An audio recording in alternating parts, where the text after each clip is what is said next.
Oh, what a day. Was it a bad one? No, just went like in the blink of an eye.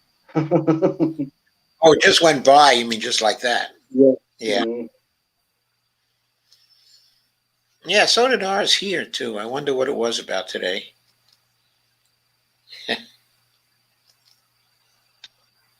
Okay, I didn't get it. Oh, my Facebook notifications are 56 minutes behind.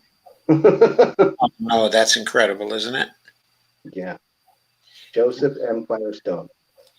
Yeah, what's going on with Facebook these days? You tell me. I got called in for spam for just dropping that link that shows 116 countries with universal health care in the comments. I didn't say one word. I didn't type anything in. I just left the link. And they wouldn't allow that comment. Well, maybe now you have to make a comment. Yeah. It may be that when you only leave a link, it considers that spam. Well, who knows when the rules definitely change daily. So. Right, and they are irrational to begin with. It makes no logical sense why, you know, a link like that would be. You have to make a comment. Oh, I think there's an echo going Yeah, on. I got my stupid phone I'm sharing with it. I'll turn it right off.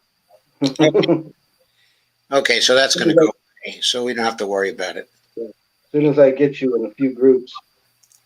Yeah, that's great. Please do. Now I just got the notification on Facebook that you went live. So a little late. Yeah, yeah. Better than 56 minutes. Yeah, it is better than 56 minutes, for sure.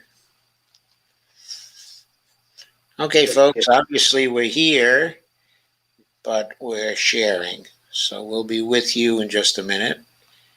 We're trying to get Facebook to work for us at this point, Jeff and I. Here we go.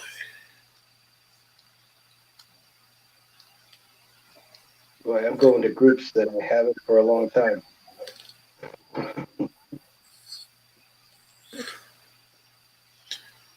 I'm just trying to make it go to groups that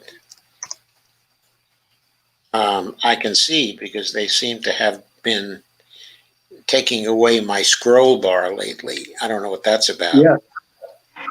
Yeah, I have a really hard time commenting off of my phone because they squish it down to where you can't even see what you're typing or saying. But if I use Yes, I've seen that too, to the point where the post button is just about completely hidden. yeah, yeah, or yeah, it'll be a sliver. It's just ridiculous. Yeah, so you got to get your cursor right down there on the edge in order to get it. That's really annoying.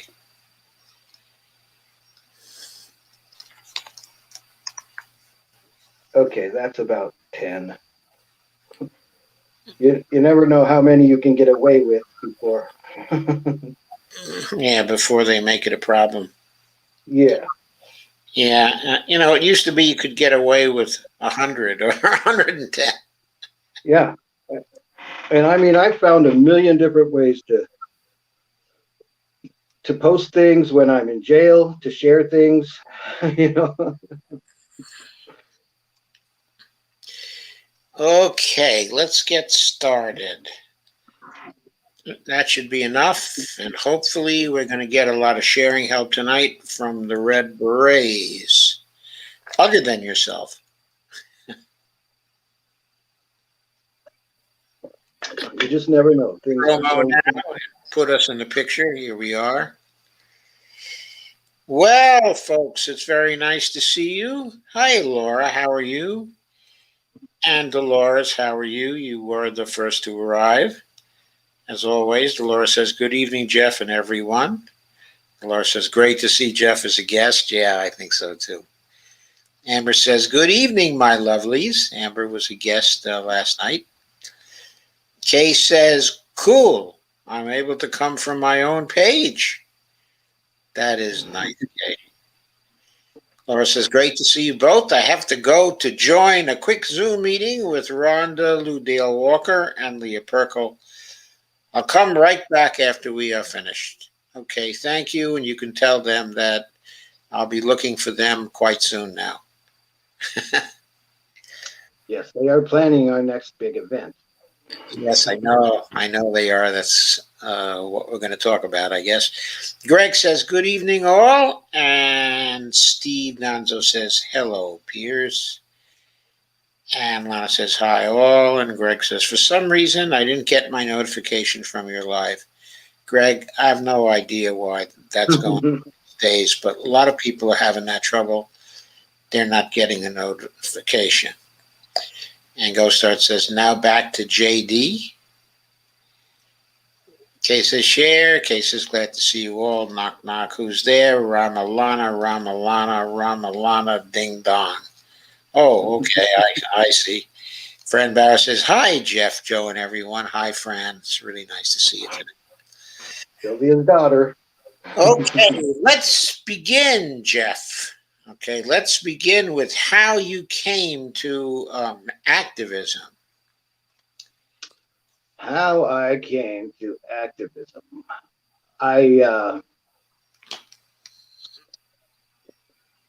Well, as a teenager, I helped with canvassing for someone running for the school board. And teachers are almost as badass of activists as nurses, but at least they were back then. Yeah, I think they are in Virginia right now. Yeah. And so I helped with that campaign, and I started volunteering in my county with my county search and rescue unit when I was 13 as well. They wanted you to be 15 or in ninth grade, but I happened to start school early, so I was 13 when I volunteered for my county search and rescue unit. But as far as being a grown up and activism, I'm sure my daughter helped me open a Facebook account somewhere in 2012, and it brought me right where Facebook wants you to, lures you into what they want you to believe. So, but you look for the pages you like, and I found this page for a congressman from Vermont that I had seen. My senior year in high school was 40 years ago. This year's my 40-year reunion. So that year, after I'd gotten out of school and I came home one day, I was so excited for this music channel called MTV. It was brand new at the time, and one of my family had cable before a lot of the families in the neighborhood. So we had this little, not a remote control, but a little box that you slide this little bar on the box, and it clicks and clicks into whatever channel you hit. And it stopped. It didn't get to MTV yet, and it went to some channel called C-SPAN 2. And they were replaying an interview from the Today Show of this socialist mayor in Burlington, Vermont. And every single thing that he said just really spoke to me. Everything. And that's, as far as my online presence, that's where that started. And I started sharing out, a lot of his posts. And but I'd always, lean to the left because I'm a JFK Democrat, and my dad was a Marine at the Bay of Pigs. And if it wasn't for President Kennedy not wanting to invade another country or go to Vietnam, My dad would have been killed probably, in the first wave if we'd invaded Cuba. So I kind of think that, I was born about 9 months after my dad returned from the Band-Aids. Yeah. So the way I see it, if it wasn't for President Kennedy, I might not be here at all. So that's why I lean to the left. And, you know, and the people on the left are more open and generous and warm-hearted. So Yeah. So I you're started, JFK Democrat, and I'm an FDR Democrat. yeah, yeah, The reason why I'm an FDR Democrat is because when I first started becoming conscious of various things, I was like 4 and 5 years old. yeah, And that was right in the middle. Well, it was towards the end of the Second World War, actually, in 1943, 1944. And of course, then all you heard about was Franklin D. Roosevelt and yeah. all the things that he was doing. Anyway, please go on. I didn't mean to. Yeah, when I was 4 or 5 years old, I can remember the '68 convention and the moonwalk, you know, on television. 1968, 1969. I started becoming aware of things like that. But so after I started sharing out a lot of Bernie posts in 2013, 2014, a woman from the UK had seen them, and she messaged me, and I accepted, and she wanted to inform me about somebody named Jeremy Corbyn in the UK. Whoa! And she said, yes, we have a Bernie Sanders here as well. Oh, And so, Jeremy Corbyn. and she asked me to help her start a Facebook group, and it was called We Demand a Revote. And we built it into quite a group, you know, until finally, about 2015, she was completely removed from Facebook, and I haven't heard from her since, leaving me the main administrator and a lot of, people from the UK as the moderators, and that swiftly got taken over because I was letting everyone's view into the group, and there's a lot of propaganda against what they call immigrants, what I call refugees, Yeah. in the UK. So they didn't like it, and they pushed me out of the group and asked me to archive it. And I said, well, okay, my friend's no longer here, so I'll leave it up to you people. It's your damn country, you know. But then after that, I got the same request to, admin a lot of Bernie groups, which were forming, like wildfire in 2015. Yes, they were. And 2015 is when I finally physically got involved with being an activist instead of just online. And that's the year Wolfpack called me. Jen Kuger started a political action committee dedicated to overturning Citizens United. And, I just signed a pledge online that I wanted to help with Wolfpack. And so they called me and asked if I could go lobbying and catch an appointment with my legislator for the 39th legislative district here in Washington. And they wanted a Democrat and a Republican because it's a nonpartisan political action committee. And, I ended up showing up, wearing black and having my hair well kept, and the gal that I came with, who was supposedly the libertarian person, looked like a hippie. And I'm thinking to myself, what in the world is going on here? And so we met with my legislator's legislative assistant, and he was wearing a tie-dye t-shirt. And I'm like, damn these Republicans, what the heck is going on? But that got my foot in the door, and I've lobbied with them 4 or 5 times since then. And we had quite a huge hearing where over 300 people showed up uh, in support of Wolfpack's particular bill they had at the time. And I got quite a few of the people from my coalition to show up to that hearing, and that being the Washington Berniecrats Coalition, which is switching into the Future to Believe in coalition forming group. And that group has vetted candidates against Bernie's platform since 2016, 2017. And so we pull in groups from all around the state, the Greens, Progressive Party of Washington, DSA, uh, you name it, Wolfpack.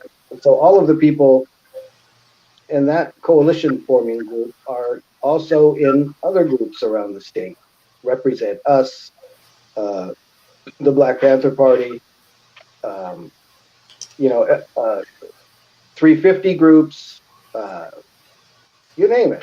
It's a coalition forming group. So uh,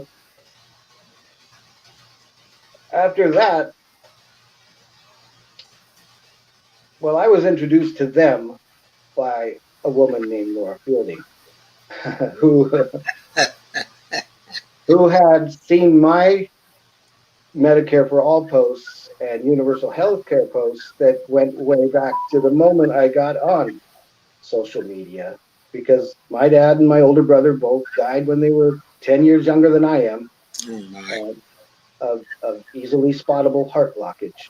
And when my brother died, it really, you get to be in your late 40s or early 50s, you start looking around going, hey, wait a second. This country has really changed a lot in my lifetime. Yes. And it seems to almost have begun immediately following my birth, 24 days before President Kennedy was murdered. you know, Everything that he was adamantly against is not only uh, still in existence, but completely flourishing, you know. So he was against starting these wars for profit. And how many wars do we even know that we're in right now? Uh, and healthcare, he was adamant about, starting a universal healthcare program, and talked about, the UK having it for 30 years. Yes. So, talked and tried to create our own money, that was actually not controlled by someone other than our government. Uh, he voiced wanting to eliminate the CIA. So all of those things, like I said, they're flourishing. You know, you look at Flourishing. it's Q Bono. Who benefits? Yes. Who benefited from his death? You know, so that it riles me up. You know, Yeah, rouse me. but and so Laura Fielding introduced me to the Washington Berniecrats Coalition, and just before that, uh, she had asked me to help her admin the Red Berets Facebook group, and I had become aware of Georgia Davenport, who one of us friend requested each other because of our healthcare posts, and about a half a year after that is when Laura had planned a political rally and march in Tacoma at Wright Park, and it was I got to tell you, it was a spectacle. Was it? And there might have been 100 people, but it was a very big venue where people could be completely spread out on hilltops, and it's just beautiful with a pond, and she rented a stage, and she, made sure there was restrooms, and I know she was nervous, and I was helping my son's friends build a restaurant in Tacoma at the time. So, I offered to help her with anything so I could help her not be so stressed out about it. And I helped get some video equipment, and so that we could film the whole thing.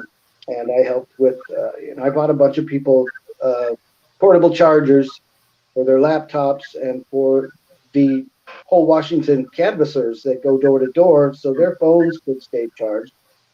And that was the way I helped out at that time. Besides networking the event and sharing it with all the healthcare groups that I've been involved with for almost a decade now on Facebook, all around the country.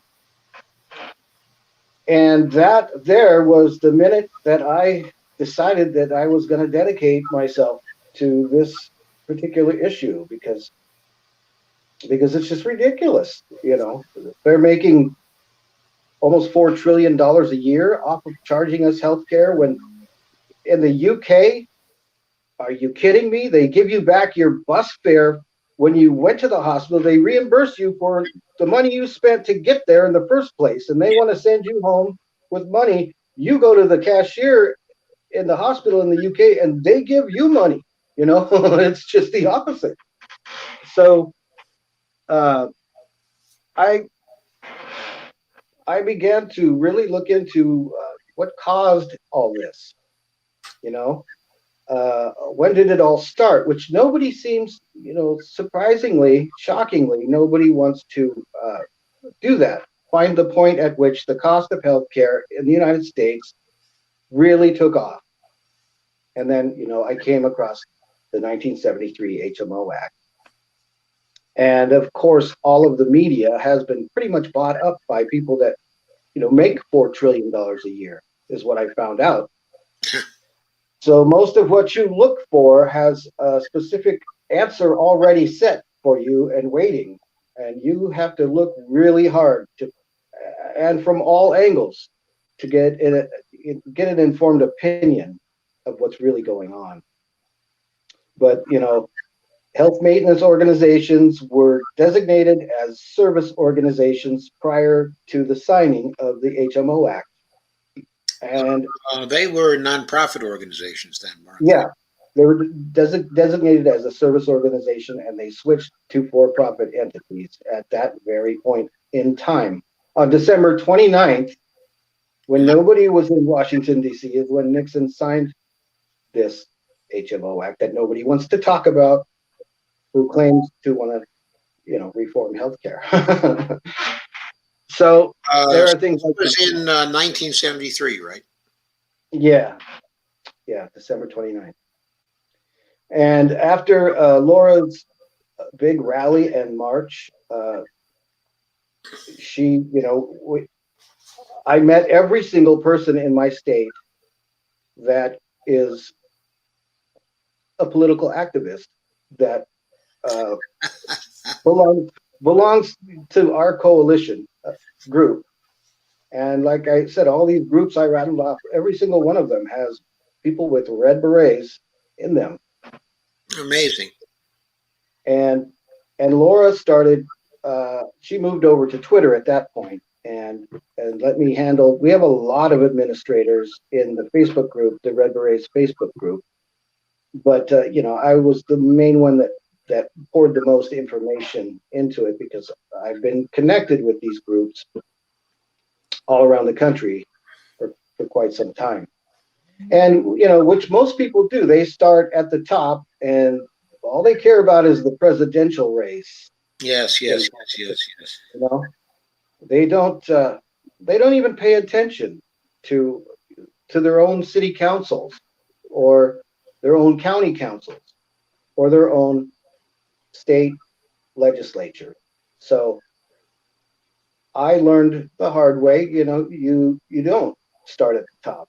You start like the political revolution is designed in your own neighborhood. And I ran for office for PCO in my legislative district in my particular part of my city. Precinct committee officer gets to vote on what your legislative district talks about and confirms, and our candidates and everything else. So a PCO has pretty much has a lot of power. But when they found out that I lobby for whole Washington, I lobby for Wolfpack, they primary challenged me because who wants a Democrat that fights to for for People. health care, yeah, and campaign finance reform, So that just I don't know if you know us Bernie supporters, but that just makes us mad and double our double our donations, So from that point, I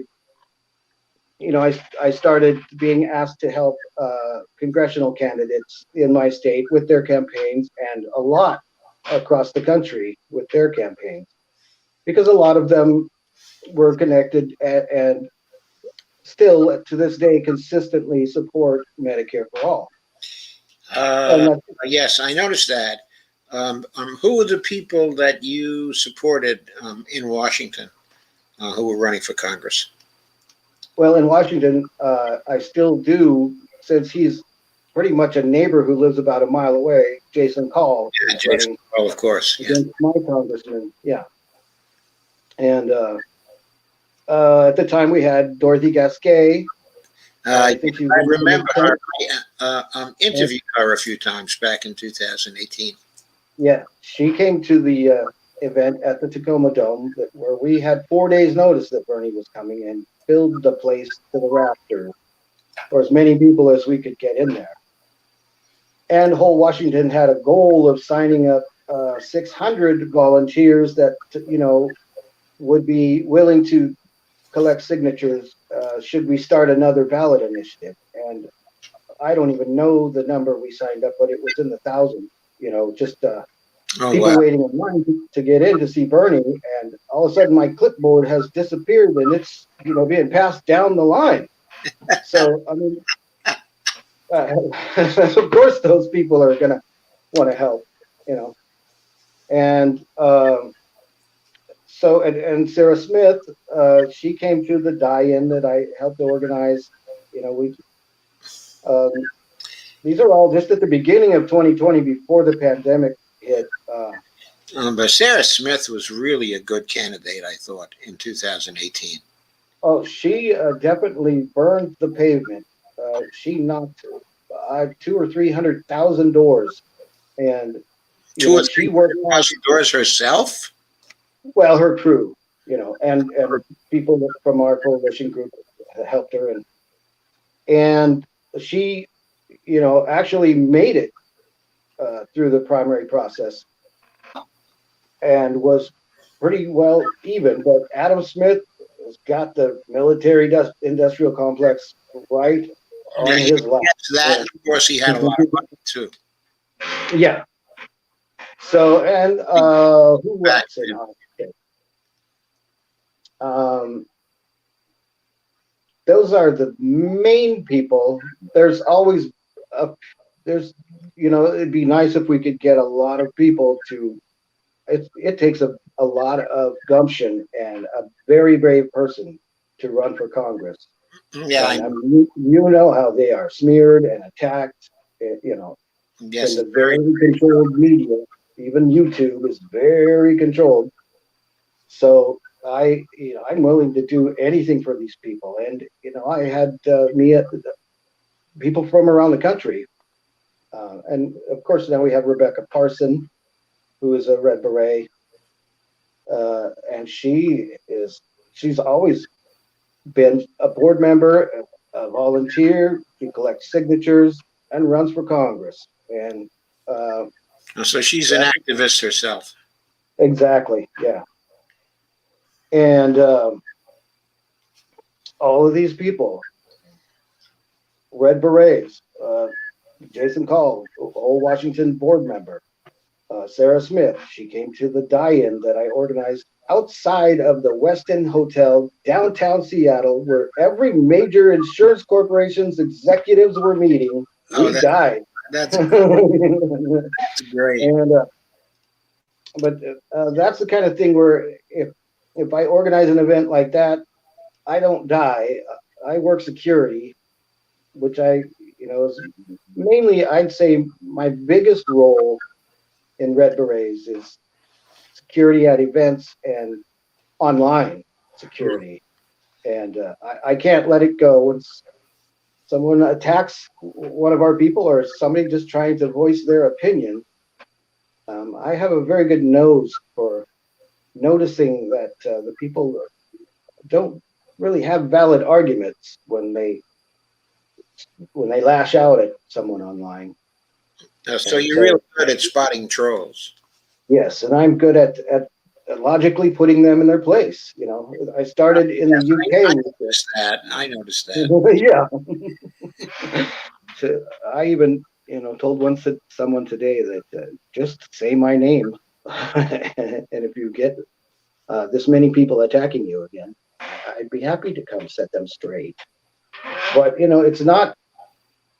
uh, it's not like I consciously do these things. It's more of I don't know how to put it, instinctively defend people, especially someone who's a nurse, because to me, nurses are the only real army fighting the only real war, which is the establishment against the rest of us. And those are the first people who were attacked when the pandemic started. I know. So I'm still under attack. exactly. So that's what I have, a sort of an instinct for protection. And So Jeff, didn't we encounter each other really quite a while ago in the RP context?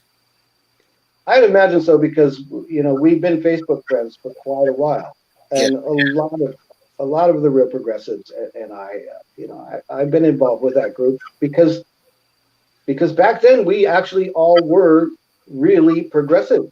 You know, uh, we had learned to turn off the flood of emotions and uh, rhetoric that's always targeted at us, telling us to look how bad that other side is.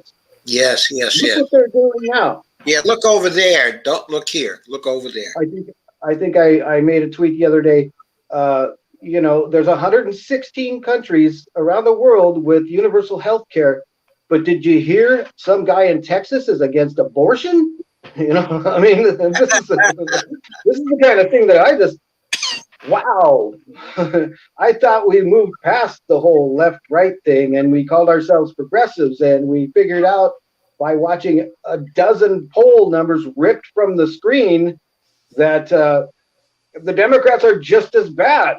you know, I just don't see how anybody that saw that happen or consciously paid attention to CNN asking who do you think won tonight's debate, and showing a dozen poll numbers clearly showing Bernie at 75 to 80% in every poll for 3 seconds. It was on that screen.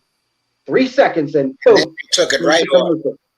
Yeah. Yeah. So that was the moment in time in my life where it felt like getting kicked in the stomach 1,000 times and finding out that your best friend is an axe murderer or something. And people call it becoming woke. I know that it happened to people on the right after 9/11. They just couldn't believe that their conservative,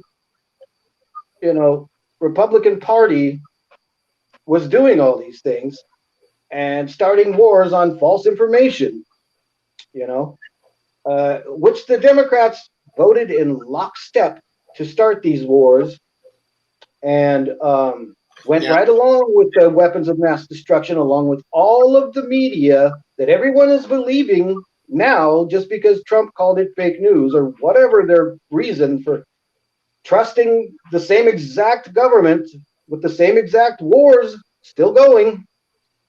It just, to me, I don't see any of that anymore. I just see people being divided with rhetoric all day long. So becoming woke for me took the emotion out of it, equaled out the emotion. I don't hate these Republicans. I don't actually think that half of my country is my enemy, especially when three-quarters of the country doesn't even identify as Republican or Democrat, which Sure. the media will never say. The media will never say that. They want everyone to think that half of the country is their enemy because that's how, they keep going with the fuckery that they keep going with. And so I really, really became able to just not emotionally react to whatever I saw on a screen. And I blindly believe it without checking into it and without checking into it from all angles to get an informed opinion. And quite a few of the RP people that I hooked up with and became Facebook friends with at the same time as you, I'm still friends with, and they ended up being editors in a network called PIN Progressive Independent News. Yes. And so that's where you and I have also, had dealings. And as you know, our editors are right, left, and a couple of us are center. Like, well, Joy Cook Pritchalda and Liz Netherland, the main editor, and Larry Alger. We're all just in the middle.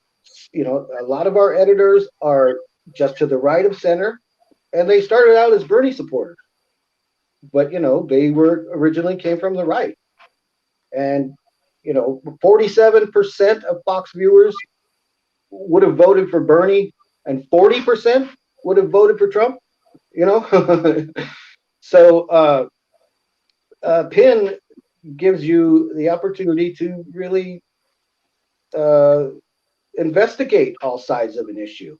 And we have a page in every state. We have a page in Guam, New Zealand, Australia, Canada, the UK, and we have several groups.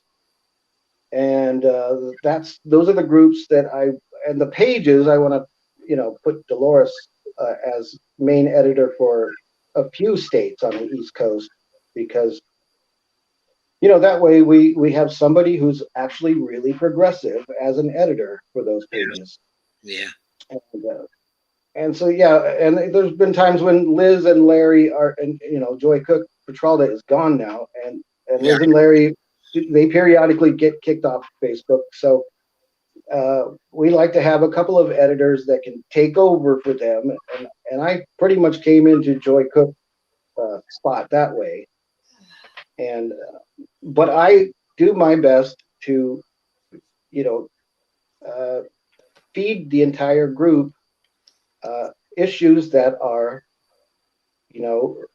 nonpartisan, and that everyone agrees with. A lot of us are very much Assange supporters. A lot of us are very much involved with Native American, the Standing Rock protest and the Line 3 protest, and we've got them up here in British Columbia, right by me, and I have Native blood, so I stay with those groups, and everyone's got environmental issues even on the right, and then not United States for Medical Freedom is on the right, and I'm medical groups are my biggest thing. So, but as far as my activism really taking off, it's when I started doing it, close to home and going to events that are have to do with my neighborhood, and my legislator signed my petition, for the Universal Health Trust, that whole Washington petition before it got suspended, the signature gathering. she had organized a candidates forum at the Opera House here in Marysville, and I surprisingly did not have to prod her or shame her, or she came up to where I was standing because she was a fellow PCO before she became my legislator, and we voted the same way on most of the issues, in our LD. So that's what you do. That's what it's about. Two of my friends, Facebook friends, are running for mayor right in cities right next to me that are Bernie crats that are, happen to be aware of what the revolution is about. Because you cannot just It, change the president. that sounds like you're really part, okay, of local movements that have been taking over lots of offices actually throughout the state. It really has been happening, especially on the peninsula here in Washington. Um, where it's harder to buy and rig elections. We had Bezos spend just $1 million trying to unseat Shama Sawant, you know, and Georgia, and I looked up this Egan Orion guy, and his Twitter page was a joke. He was just a puppet candidate, that they put money behind. And so these people that really pay attention to what Bernie said, not me, us. We've all. I'm not gonna just change your whole country for you by myself. I'm sorry, I'm incapable of it. And, and this is Bernie. Uh, it's about the hundreds of people that have gotten elected each year since 2016 in their own county councils, their own city councils, their own city mayor's office, uh, and gotten themselves onto the state Democrat, committee uh, to see if they could do anything there. Which every single meeting I go to, there's 1% of the room dictates to 99% of the room. Yes. Yeah. But when you're there and you're in person and you stand up and say something, people listen. And these are people that are interested in politics that listen to you. So that's the best way to go, get involved with your LD. But I got to tell you, any anything that the corporate head of the Democratic Party sees, it trickles down and is swiftly, crushed. So it's just by sheer volume that we are getting things done because, like I said, they cannot buy and rig thousands of city council elections across the country or hundreds of city council elections in one state. They just can't get them all. So there have been a lot of people elected to city and county councils that, they refuse to take any money from, wouldn't you like a generous philanthropic donation to your campaign? No, I only want small dollar donations. Thank you. And this is what people respect because they know that, like my representative who got help from the establishment to become the legislator for my LD, uh, she at the point in time where she signed my petition, she was representing me, and she knows how much political power I have, not in just this state, because there's people all across the country that ask me to help with their campaigns, that follow me on social media, and there are some heavy hitters in the progressive movement that are on my Facebook friends list. And I know that a lot of these people are, gatekeepers for the establishment, but a lot of people follow me because of my open mind and my ability to say no, that, they're full of shit. And I have a very good memory. So, I can show them why they're full of crap. I can if the link is still out there on the internet, which they did spend quite a bit of time telling people that no, you can't take anything off the internet. Well, you can, and you can save it offline and store it somewhere. But just like any photo of anyone that they don't like, it all has a number that can be pulled off the internet. So an article with Joe Biden saying how he learned to love the New World Order is no longer on the Forbes website, but you can find copies of it. Right. And you can find it in the Wayback Machine also. Yeah, yeah, yeah. Uh, what's the Bullwinkle cartoon? Uh, where they go back in time. I can't remember the guy's name, but anyhow, they uh, they can't pull things out of my memory. They can't take that, but they can certainly remove things off of the internet that tell the truth about them, whoever they are. They can certainly clean things up. Yes, yes, and they can push the things they want you to see first at the front of the line.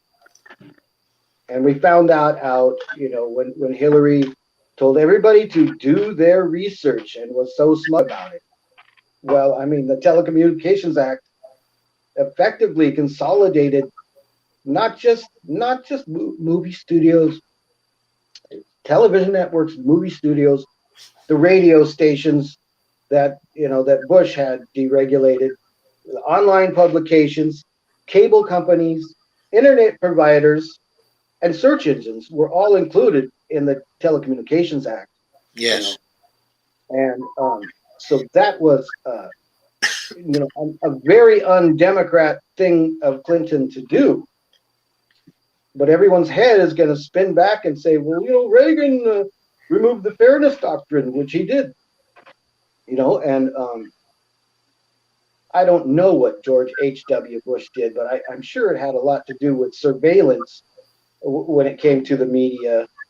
But after him, Clinton did the Telecom Act, and Yes.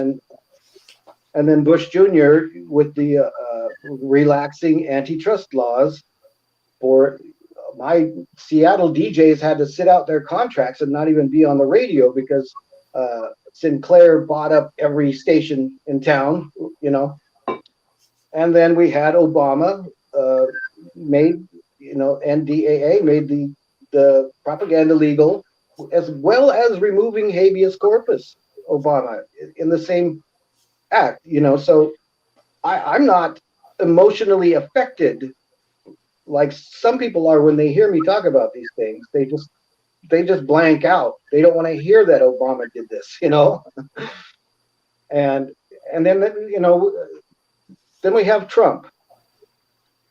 So Trump signed legislation overturning internet privacy protections. And then his social media accounts got taken down and the internet attacked his privacy, I see these things, but most people don't. They're just, oh, Trump, Trump, Trump, Trump. That's all they care about. As long as it's not Trump, they'll believe it, they'll love it, and they won't suspect any of it, So to me, Trump's job was to get people to believe the media that literally gave him his own show on NBC, uh, he's been in the media his whole life. He's gotten to guest star on sitcoms, and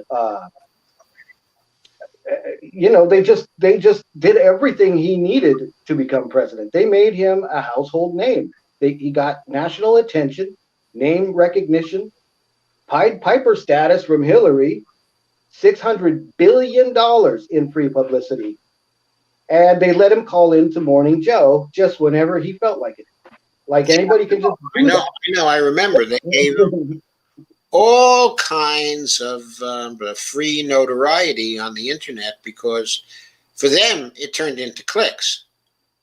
Yeah, and well, you're talking to someone right now who used to watch Rachel Maddow every weeknight. I seriously did. She's the one that told me about the water crisis in Flint, Michigan.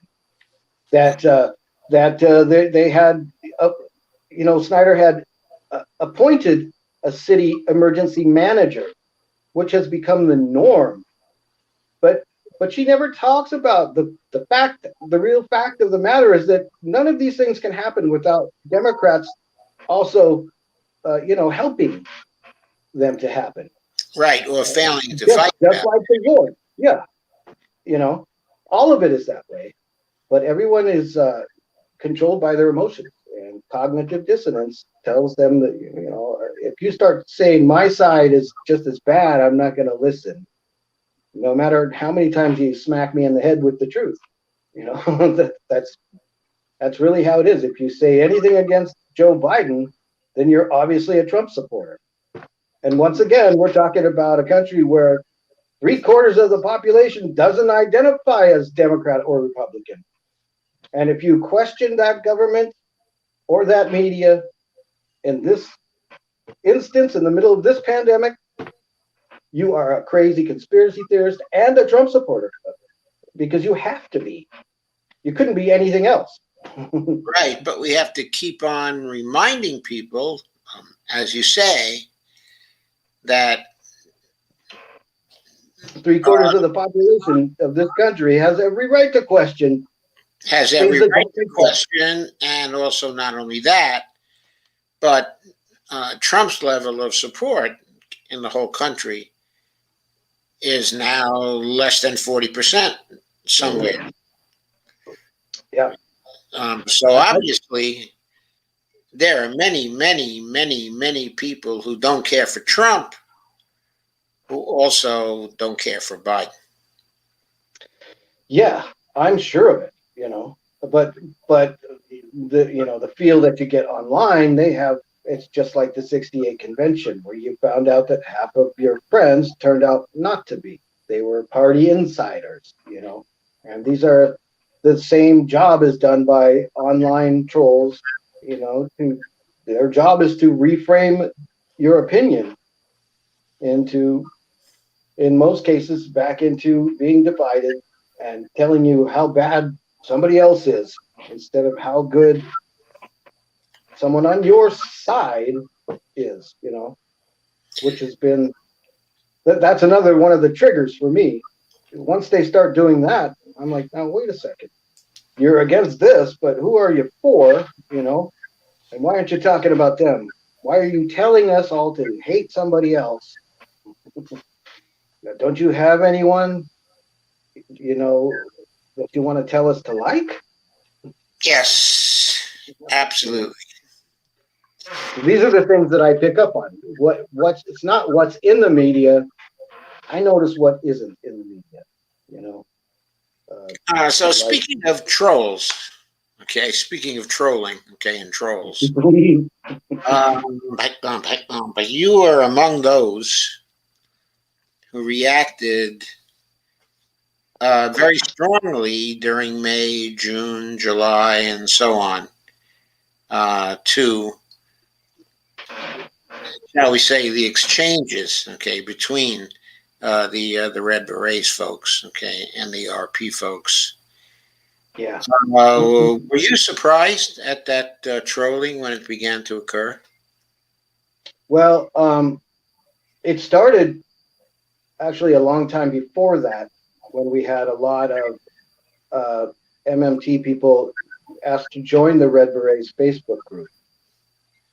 And so it happened there with the heckling and the condescending about, no matter how you understand modern monetary theory, you always have it wrong in their eyes. And this is one of those issues that you can definitely spin, just like everything in politics is designed to do, and it's a monetary issue. And, you heard from me right from the start. Well, it's basically monopoly money that we're defending here. So fine, I know that it could be used to instantly give us Medicare for all.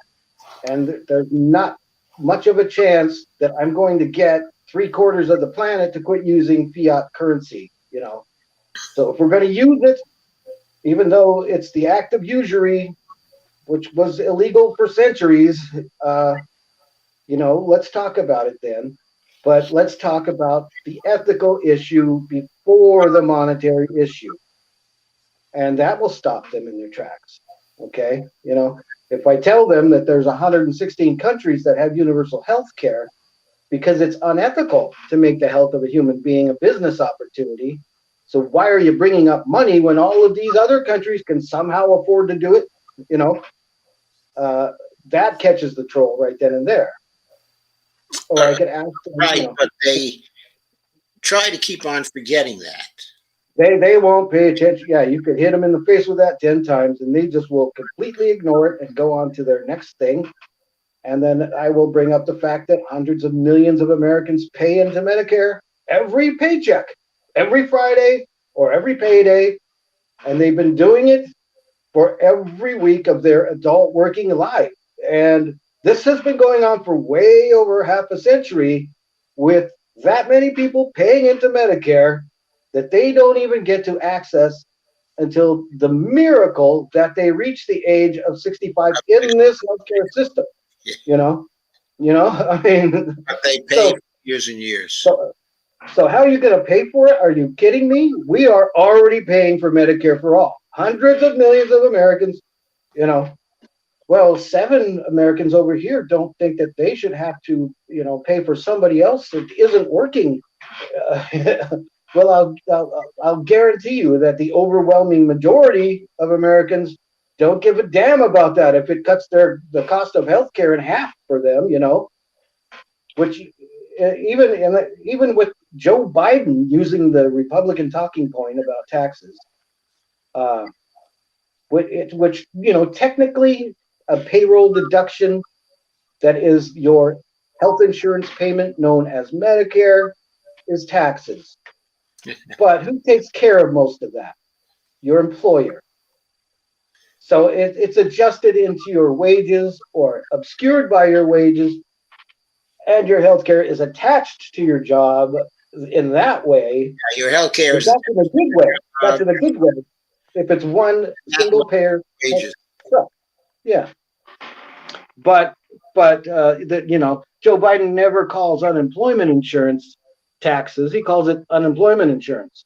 You know, and this is someone who literally attacked Social Security 10 times.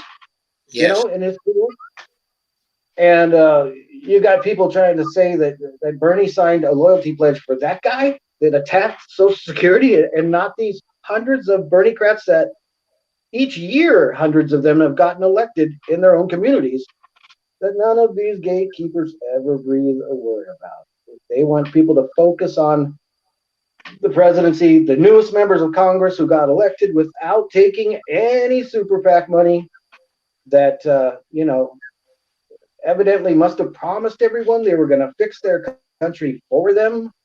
I know that I know about pressuring. Believe me, you can look at Patty Murray, my senator's Twitter feed, or Pramila Jayapal, and I give them pressure. But Yeah, you I'm a get a lot of Scorpio. pressure. I sting. I sting. I don't. I have valid reasons for pressuring someone. Yeah. So we have a comment from Laura who says, Jeffrey Denton, will you be joining us down in Vancouver on November 19th?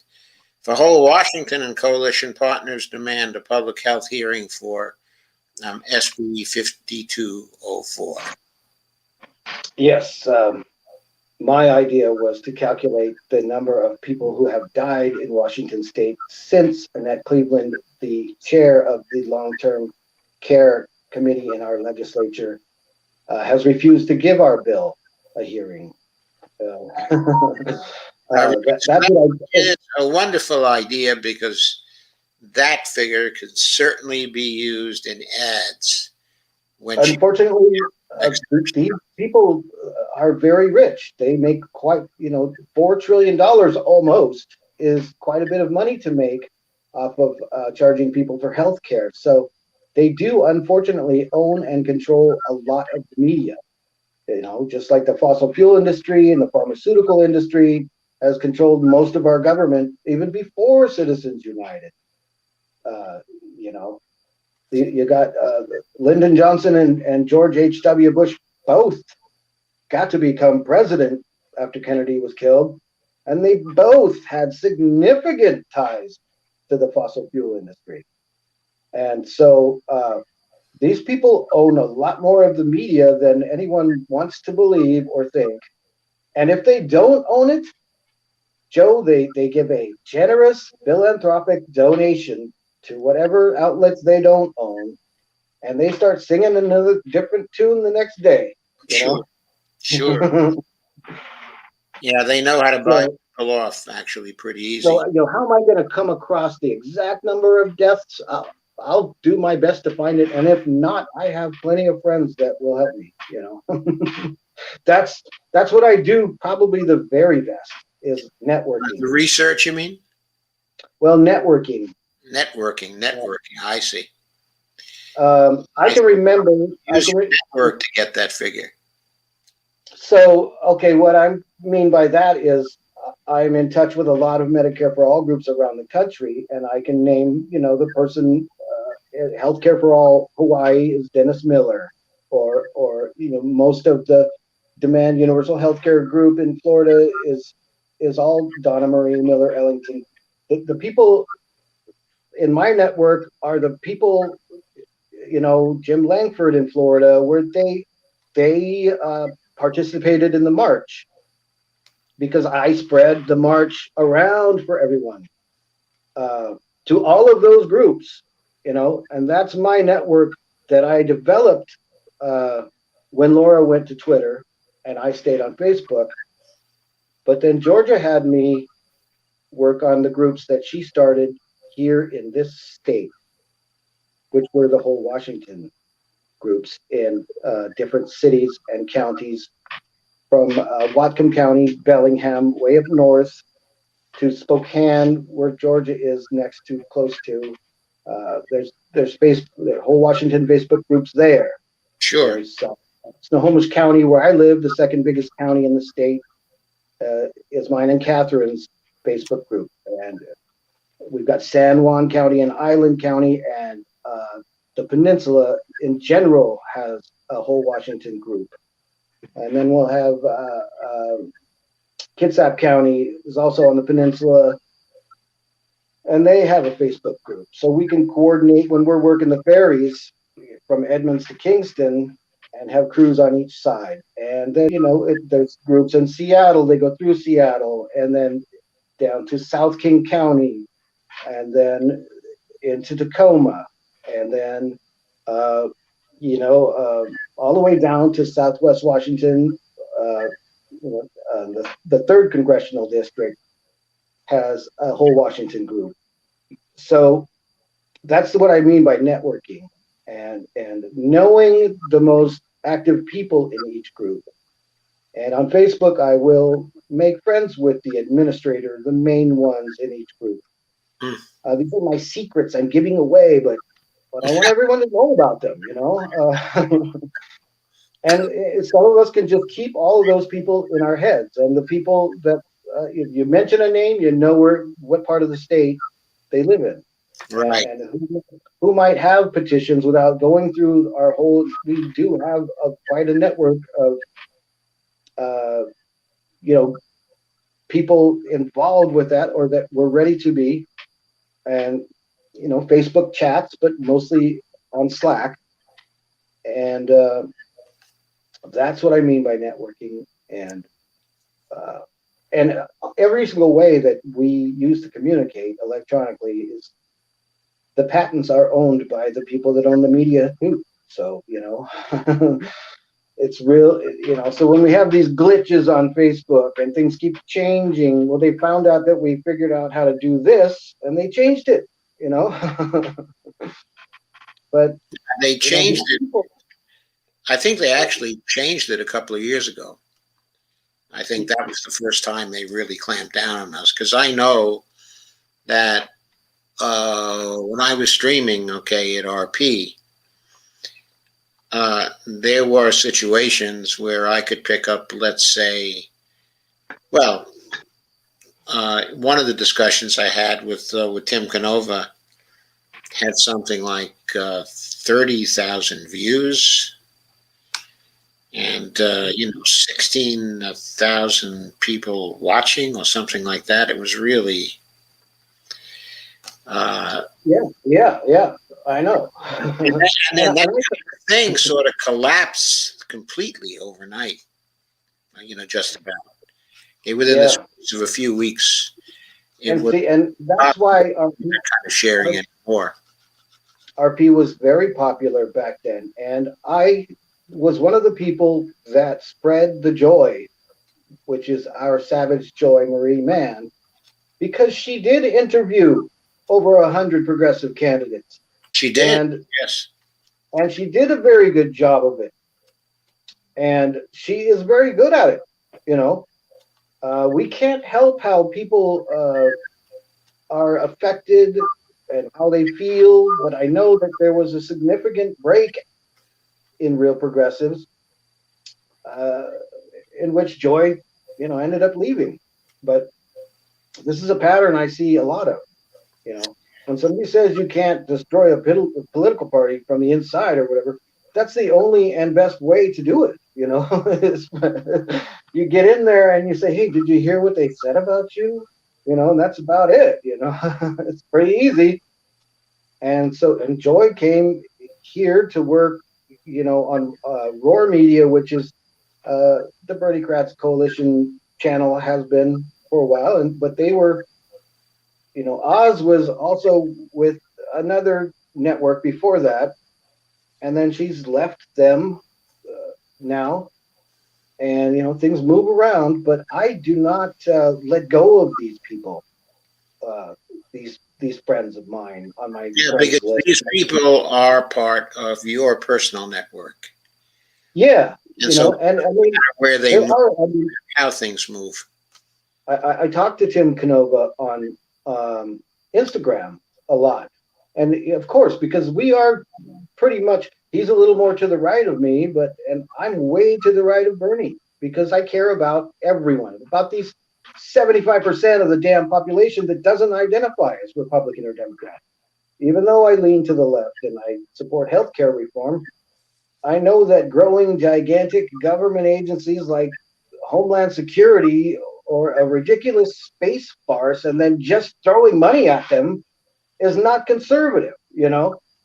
And I know that that's what woke up some people on the right that really are conservative. But there's Yes. nothing that says I cannot be a progressive, conservative liberal. And there's not a damn thing that says I can't, because I know for a fact I am. I cannot. I can't stand waste. Because I come from a gigantic Catholic family, and my grandfather owned a grocery store on Westlake Avenue in downtown Seattle, and his name was Dick Frame. And I have 5 or 6 cousins that are my same age. Because my mom had 6 sisters and 2 brothers on just my mom's side. And there are hundreds of us that we all live in a 30-mile radius, by the way, of where this pandemic began in Kirkland, Washington, in the United States, and nobody's died. I know people are going to freak out about me just making an observation about that, but so these 3/4 of the population of the country don't have any right to mistrust these people that have lied to them into every single war. The media that told them there were weapons of mass destruction, that pushed a crazy Russian hacking conspiracy theory that was based loosely on a couple of pages from a coloring book that came out after the election, using the words sources say on every tidbit of whatever information they supposedly gave to us about it, with Bob Mueller, weapons of mass destruction salesman to Congress, leading the way on it. And all these people that were formerly progressives going, isn't that Bob Mueller a great guy? You know, I just can't sometimes, Joe. I just and then Yeah, it's they had happened a no lot. evidence. They had no evidence that they were able to bring out, okay, in public. What are you Don't know, of course, whether they had any evidence somewhere else. All I know is they never gonna presented any that was and convincing evidence.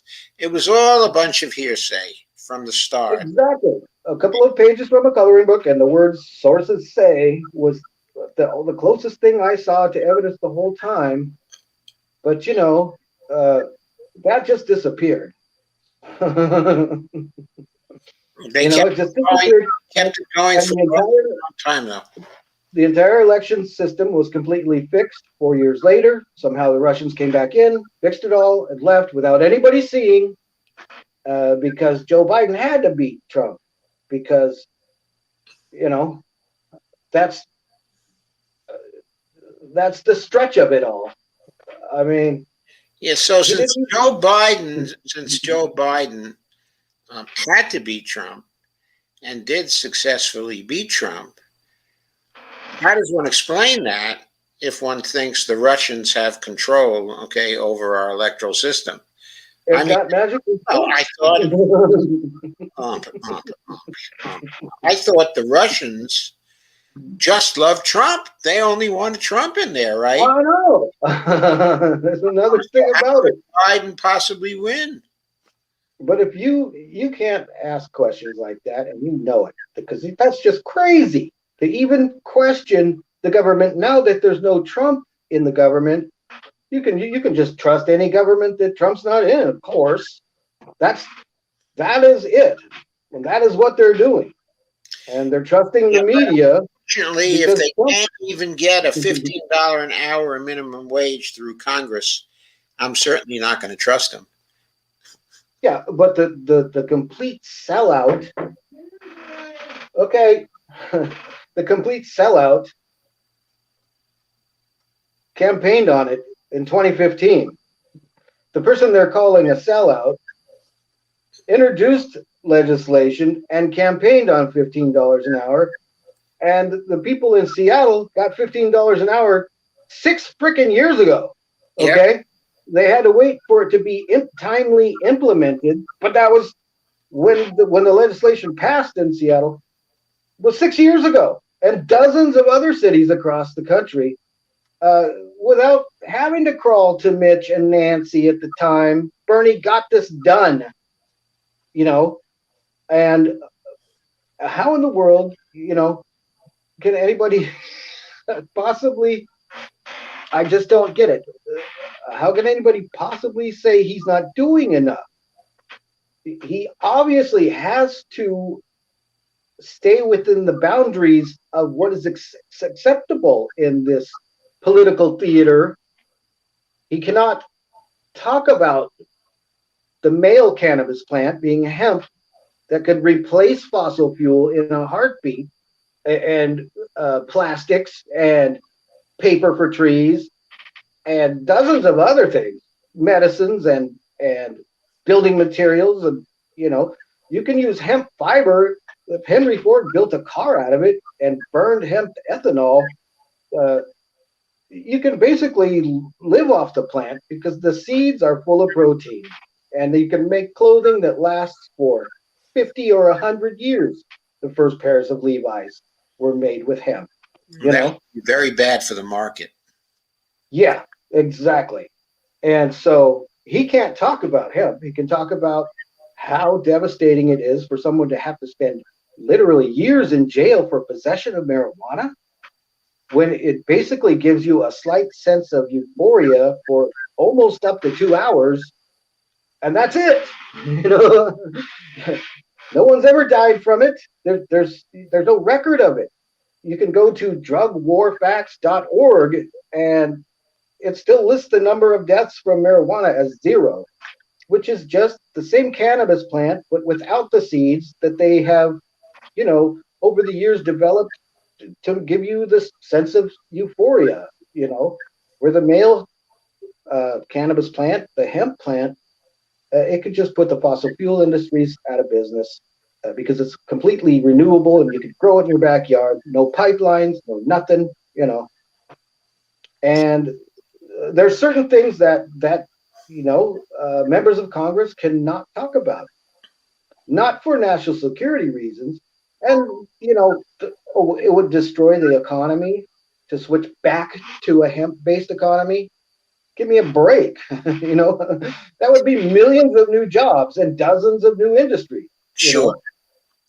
know, and So Jeff, let's sort of shift the topic a little because we're getting on here kind of a little. yeah, we got plenty of time. What I'd like to do is to get your views, okay, on the future, okay, of the Red Berets movement. In other words, where do we go from here? Well, being that it's basically Laura's baby, I've always, we butt heads a lot. We have different ideas of pressuring, and I know that any member of the Screen Actors Guild is not ultimately going to be on our side as far as celebrities coming in and things like that. But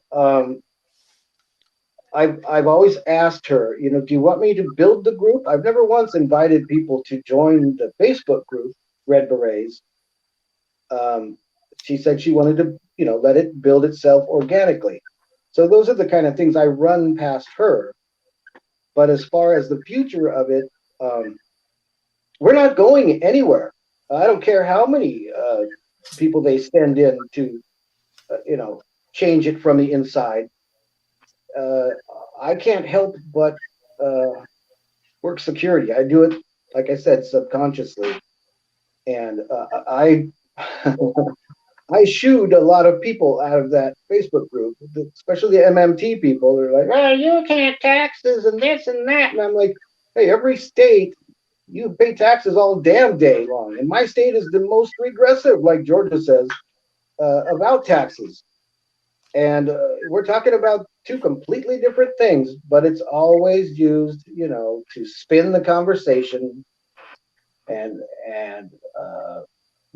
lead you away from the original topic, which is it's unethical to make the health of a human being a business opportunity, which is becoming one of Scott's mottos too, because it is unethical, and it is unethical in 116 major countries, that all have universal health care. Yes. So we're not going anywhere, and whole Washington has been around since actually before Georgia. I mean, they've had merchandise and all kinds of things for quite a few years now, and it's not like you can just cut off the head of the snake. There's a lot of heads. Yes. Which Laura wants someone to help lead, but she is doing the best job. Oh, I know she is. In terms of the future, though, how do you see the fighting on all fronts actually going forward? Okay, because it's really a big task, okay, to be doing the local work and be pushing Medicare for all too. Yeah. In other words, to be single payer in the states, okay, and also nationally, okay, with Medicare for all, okay, planning events for both things, getting people excited, having victories in states, and projecting those victories onto the national movement. How do we do all that? Well, what I do, and also Jason does even better than I. Jason Call. Yeah, Jason. I support congressional candidates, that have consistently supported Medicare for all. And, these people have been on my friends list for at least 4 years. People from Dorothy Gasquet's and Sarah Smith's brand new Congress class, which supposedly split off from Justice Democrats, and they did, and I've helped with Cori Bush. She's the first member of Congress on my friends list. I shared her information around the country as much as I could. And Jason went to West Virginia for Paula Jean Swearengin, He did. and he's gone other places. And we support Sema Hernandez, and Maria Estrada is on my friends list, and she's asked me to help with her campaigns because I know a lot about why healthcare costs so much, when it started costing so much. I really hate policy and spinning and twisting numbers when there's that gigantic elephant in the room of the ethical issue, Yes. especially when hundreds of millions of Americans already pay into Medicare, and expanding it is a no-brainer. But I get conservatives signing my petition in the ferry line. I'm like, listen, I'm a conservative too, and that's a lot of money being poured on the ground. So you just get out and talk to people, and you talk to them online, and uh, that's a way that the Red Berets have always stayed involved on a national level the most. And these people all have Red Berets. Paula Jean has one. Most of her brand new Congress class does. Laura just gave one to Cori Bush, but they. I know for a fact I don't trust some of the people on the squad, whatever that is. Anyhow, as if four people are exactly the same and always going to vote in a block, which I don't know where that even came from. How you can't do that. Somebody else is going to approach you and offer you some reason not to vote a certain way, and that's how politics works. Believe it or not, it's it's about compromise. It's the art of compromise, and Bernie is extremely good at it because he's right in the middle. He's the longest serving independent in the congressional history. You can still go to his Wikipedia page and see that. Yes. He signed a loyalty pledge so that these mayors could keep getting elected. Sure. Where else are they going to get elected? But we do support third parties. I'm Facebook friends with Nick Brana, and I've supported the People's Party for years. But when they start teaming up with people that badmouth Bernie, I'm not going to be that supportive. But of course, in Washington State, I support the crap out of the People's Party. I hooked them up with the Progressive Party. That's the kind of things we do. We're coalition forming in this state because that's how you do it. It's called socialism or democratic socialism, Sure. and everybody uses it, especially the politicians who literally get paid with it, but badmouth it at the same time. Oh, we're a capitalist society. Yeah. Well, we discussed that, the other day. If you have interlocking directorates and all of these corporations have the same agenda, where the hell is the capitalism? Where's, Oh, that, capitalism is long gone. yeah, it was been bought up. Based on free markets, that's Yeah. gone. Healthy rivalry does spring innovation. But where is it? Where is Jeff Bezos' competition? Did somebody else get offered the contract to give every single government building a Microsoft computer? Is there someone else who mines the data of every single person on Facebook in the world every day that gets the big socialism handout? Like Bezos got for Alexa, $600 million CIA contract. I mean, and why is it with this? Why do they got to tell it's with the CIA? I mean, why would they have anything to do with it? And Elon Musk, of course, they pretend he is on the right. Well, they're all on the damn right. They're privatizing everything. you know. They are on damn right. Okay, let's move to the comments now because I think people have been waiting for a while to go over the comments. Yeah. So Okay, I'm gonna look let's at see something. what our friends have had to say and let's try to give them answers. Okay, so I'm going to scroll all the way back to the beginning now, roughly 9, 10 or so. And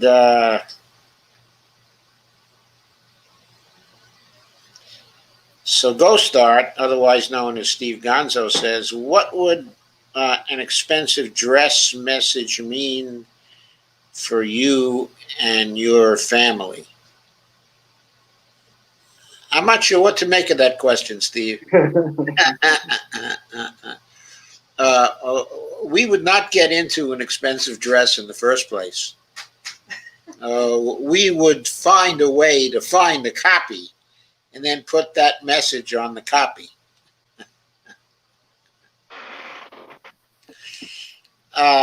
Kay says,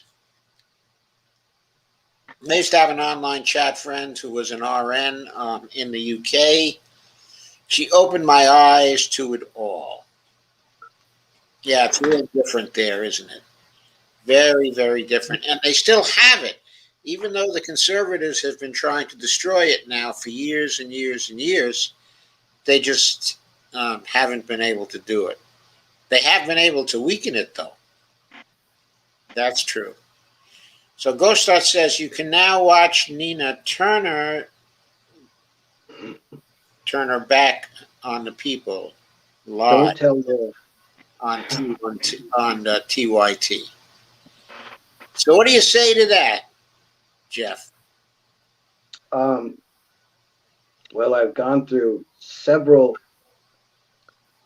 things about Nina Turner, about her, because I supported Tulsi Gabbard mostly because of the way she was attacked in the media. I mean, to me, there were two prominent Democrats, and AOC, I don't even know if she was elected yet, who went to Standing Rock to stand up to the corporations. And gee, what a coincidence. Who were the two most demonized politicians in the corporate media for 2 straight years at least? But Nina and Tulsi uh, helped to found the Sanders Institute, you Yes, know, yes, they did. and Nina started our revolution as the president of our revolution. Well, Bernie started it, but Nina was the president, and that got us all into it, you know. Yeah, she got us Um, all into it. And what we have to keep in mind is that the president, the person who's the president, okay, at this point, yeah. is way, way more righty than Nina was. Certainly, way Well, more righty. there's that, and then there's the vicious, savage people who want you to attack progressives. That let's say that you can't change a political party from the inside. Well, what in the world has happened to our revolution then? Yep. So, I mean, I'm just proving that person to be a liar, and that's a more cognitive dissonance. He signed a loyalty pledge for a brain dead, corporate owned puppet. Bernie signed a loyalty pledge for his good friend Joe, who attacked Social Security, who presided over the committee that okayed, Clarence Thomas, uh, who smiled with glee as the Patriot Act was being signed. That's who Bernie signed the loyalty pledge for, not all these hundreds of Bernie-crats that get elected each year. So this is the bullshit that I have to defend, Bernie for, but With every because, day. because somebody calling themselves a progressive decided to stop all forward progress and start punching sideways. So what am I supposed to do, Joe? Just let it go? I know it's a gigantic behemoth of a media that controls YouTubers and controls every freaking TV, online, everything. But I'm going to still say something, you know. We Sure. still have this much of a First Amendment left, but people are trying to, let Congress make a law that affects free speech. Because even whatever little twisted way you want to call the filibuster, it's just like Donald Trump attacking internet privacy protections and then, acting like the internet attacked his privacy. People are cheering on him losing his accounts. Well, guess what, people? It can happen to you then. And that is you losing your First Amendment right to free speech. So, and guess what? The damn right is starting to take over that issue with Assange, which is something I told everyone about a year ago. I was going to stick with this. The things that both the right and the left are in favor of. Look at marijuana. It started in this state almost 9 years ago and Colorado. Now there are 3 states left that don't have some kind of legal cannabis, So I like those issues that bring us together. Are the ones that they're deathly afraid of, and those are the ones that the establishment's moles and gatekeepers are attacking, and taking over. Those are the ones we should push. Yeah, yeah, and so because if we get every single state, and look how many states, and we talked about this the other night, the Democrats flat out rejected legal marijuana last November. Then on December 3rd, they rushed a hurried, historic marijuana vote, and it passed unanimously. So they pulled in a complete 180 on that from November till December. And then January 4th, what happened? The Democrats gained a majority in the Senate. So no wonder they voted unanimously in December for it, because I don't know, clairvoyantly knew that they were going to gain a majority, and the Senate would have to, if they were good Democrats, vote in favor of. It's only 3 freaking states, but the government is so controlled by fossil fuel and pharma that no, we're not going to let marijuana, which is, it's just a harmless plant. Well, it's not harmless to the fossil fuel industry and the pharmaceutical industry, because it really stops people from having seizures. You just drop some CBD on their tongue, and here we are back to that stupid subject. So, talk about it. Solana says, I think Bernie's movement has just morphed into the next thing. Now we need to keep going. So that raises the question, Jeff. What do you think is the next thing? Okay, are we the next thing? Yeah, because he stated it from the very beginning. I'm not here to fix your country for you. You have to fix it for yourself. It would be nice if I could just sit back on my ass and let Bernie or the squad that I somehow put in office from across the country, even though I can't even vote in their legislative district. It's one thing.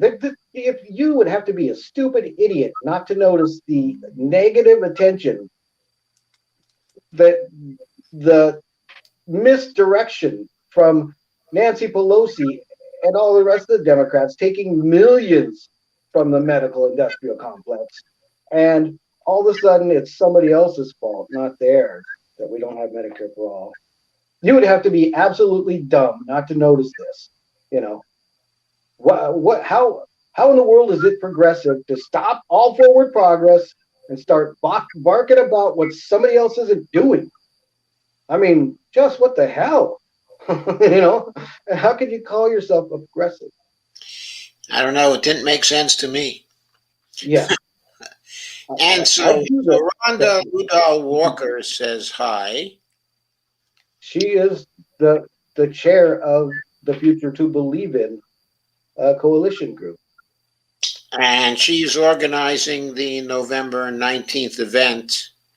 Mostly and Leah Perkle. It's Leah Perkle's idea and her event, and this is how they come about. And Rhonda is very prominent in whole Washington, and her co-chair Courtney Love is also a whole Washington board member. And so this is how our coalition works. And Amber King is the secretary, and she leans towards the center, like I do, and not in the way of the people pissing off the. You're going to piss off the libertarians if all you do is walk around saying comrade all day because they've been fed propaganda, And this is another one of their, calling yourself a leftist and this and that. Uh, these people have been fed propaganda about communism their whole life, and people on the right.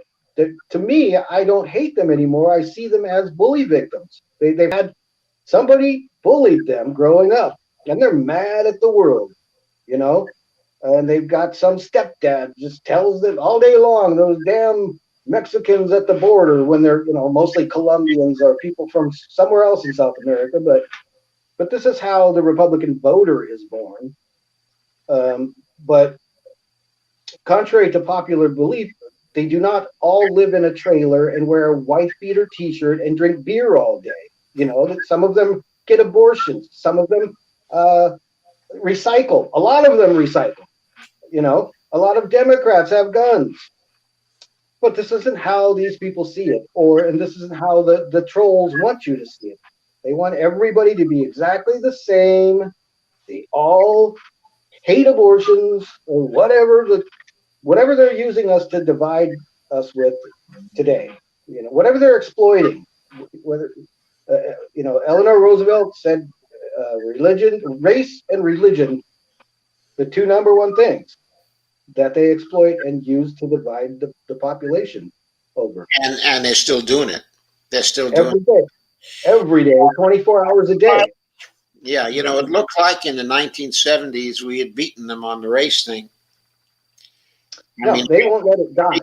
I really thought we had made it very disrespectable, as it were.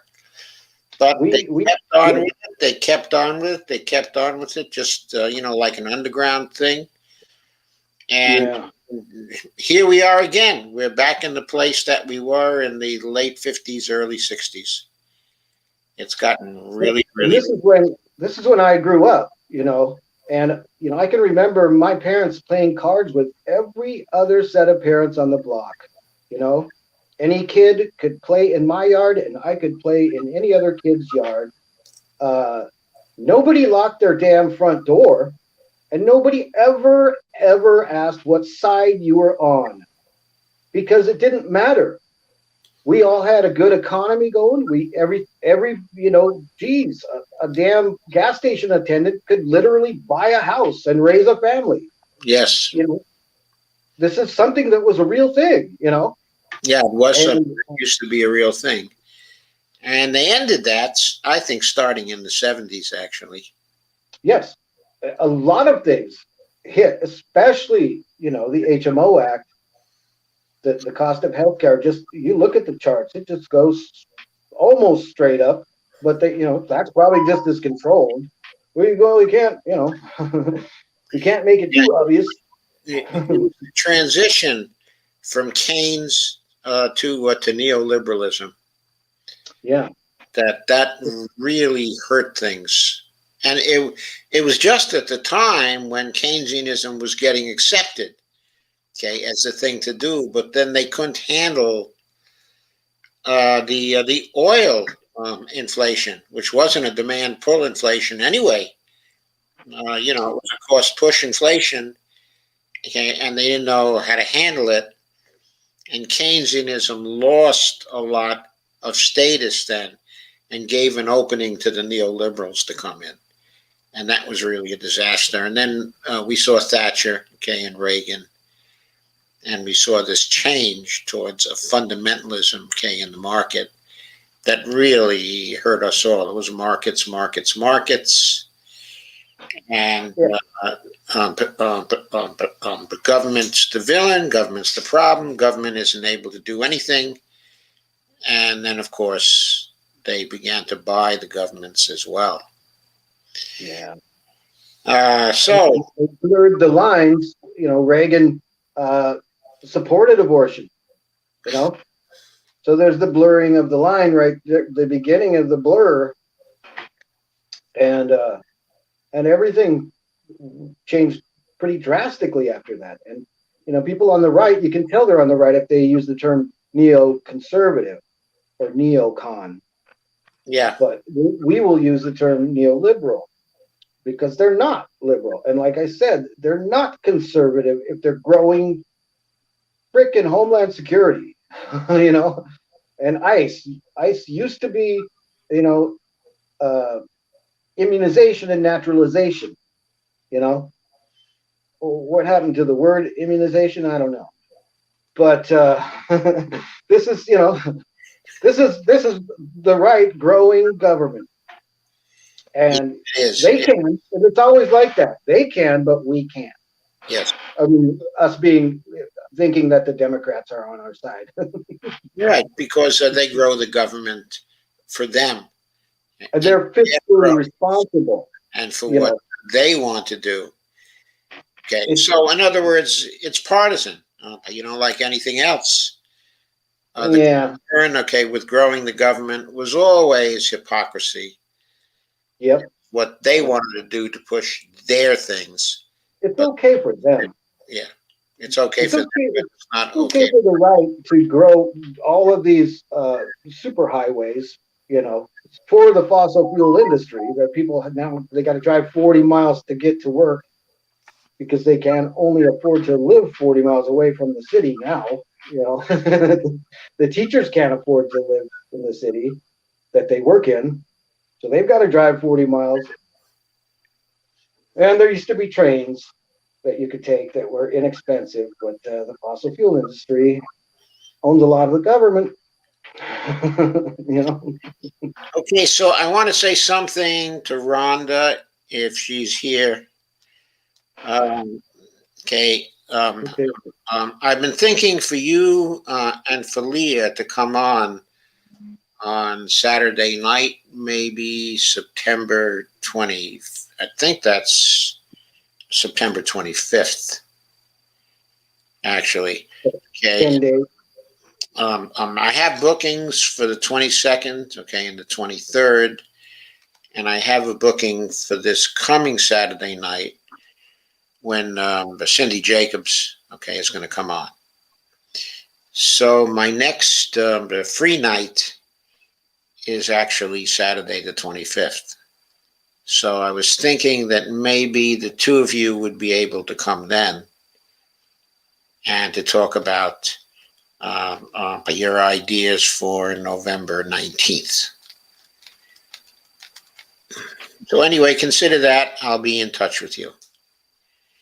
Okay. Yeah, I did talk to Leah about it, and you talked to her about it. Oh, okay, good. She said she'd be happy to, and Rhonda does so many things that I'm sure she would be happy to if her schedule permits. Okay, well, if it doesn't, then we can adjust the day. Yeah. But we'll find something that's good for the three of us.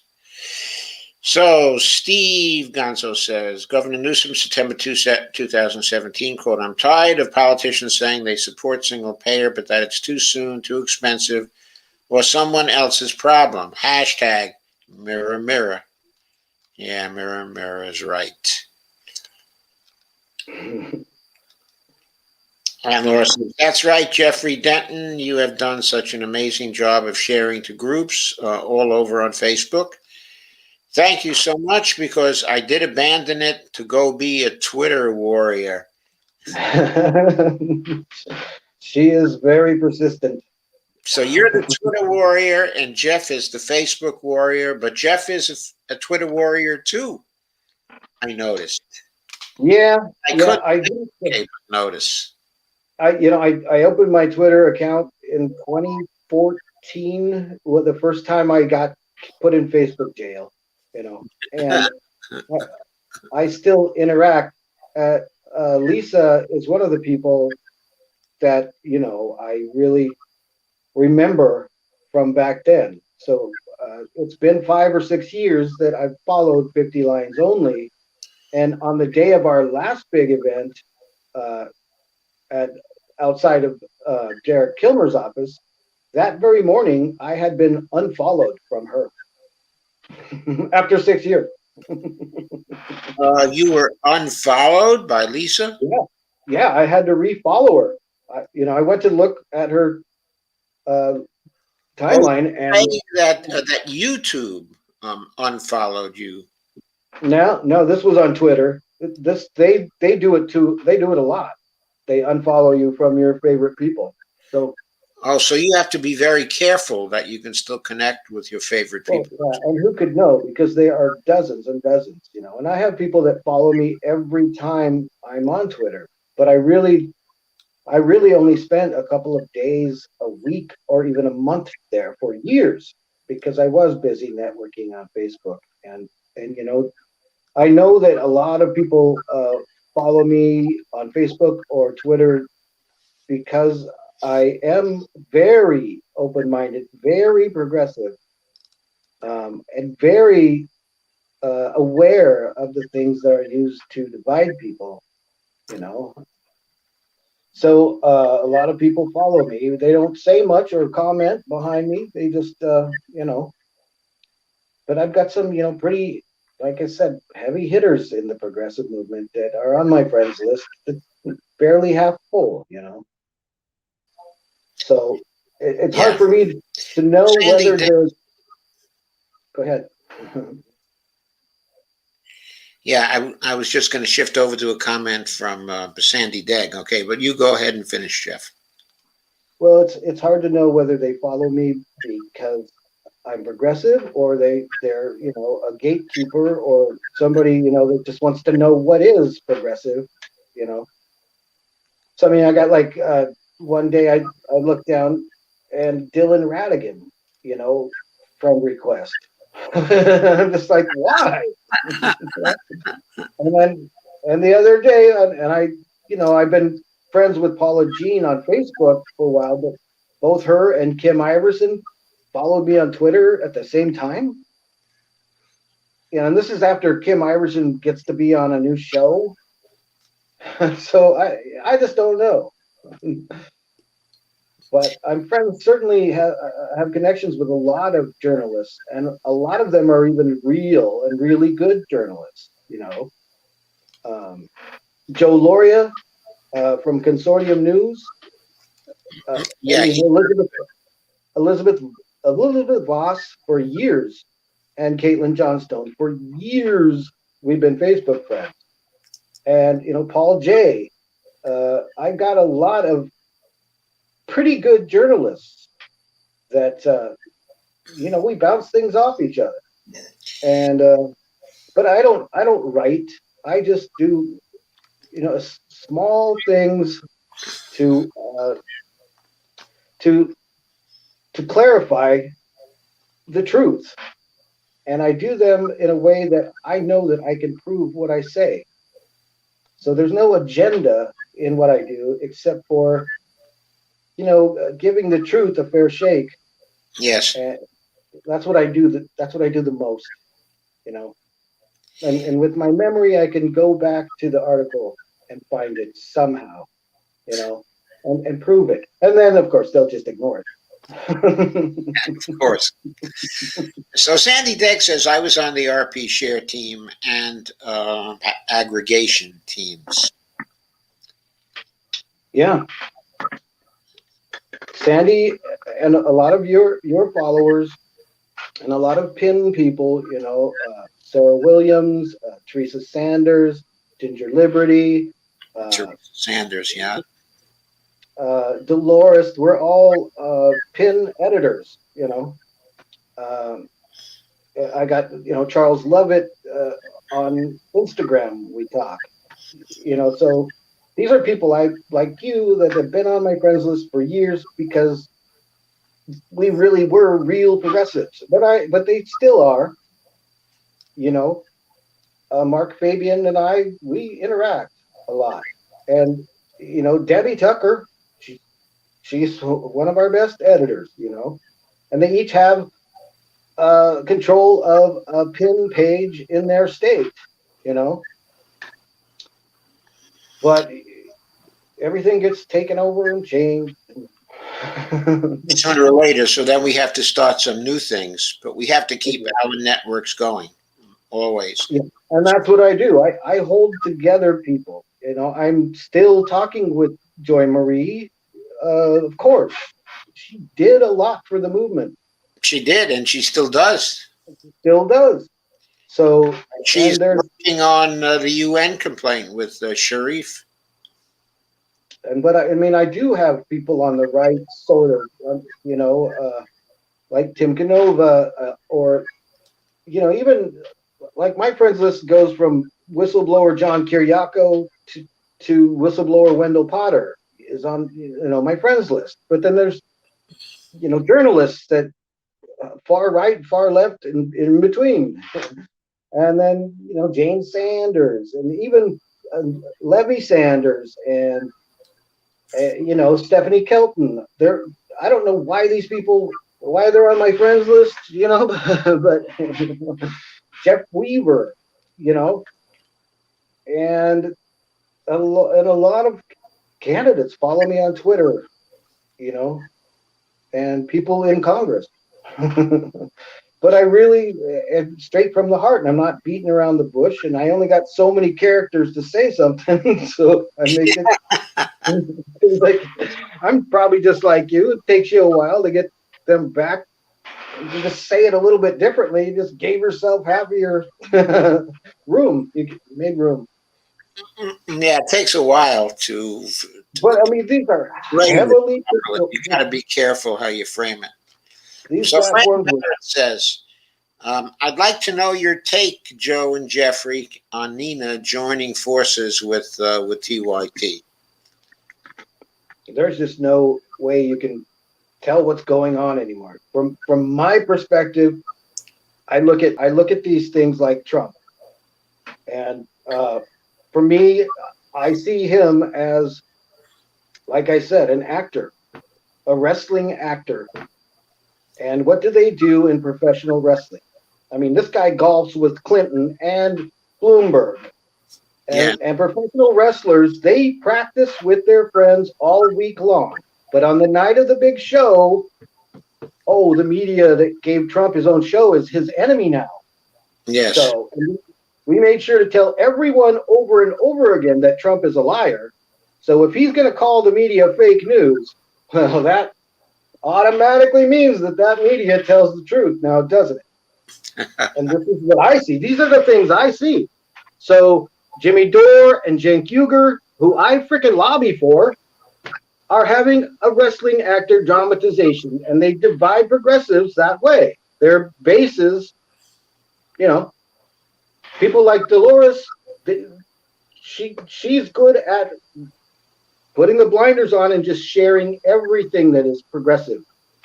So I've had Craig Giralda and Fiorella on my friends list for years, but when they turn around and start bad mouthing Bernie and pushing Bitcoin, what am I?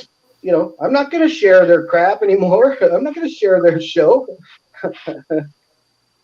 You know, so this is what I see happening. Nina's going to have a wrestling actor dramatization with Anna Kasparian or something. I don't know, but they build up a base and then they split it up. And I mean, nobody's going to argue with me when I say that the Young Turks is faux progressive. They tried to call Elizabeth Warren a progressive. Come on. Yes, I know. I know. I know. They are progressive. Yeah, Okay. yeah. So the take I have, Fran, is that okay. It seems to me Nina isn't really clued in as much to what's going on social media. In other words, she's not really involved in the social media conflicts.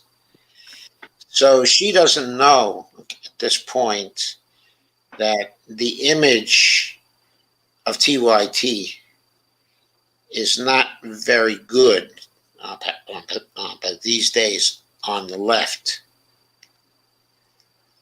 Okay, or maybe she does, and maybe she joined up with them because she's come to the conclusion that she doesn't want to be identified as too far left.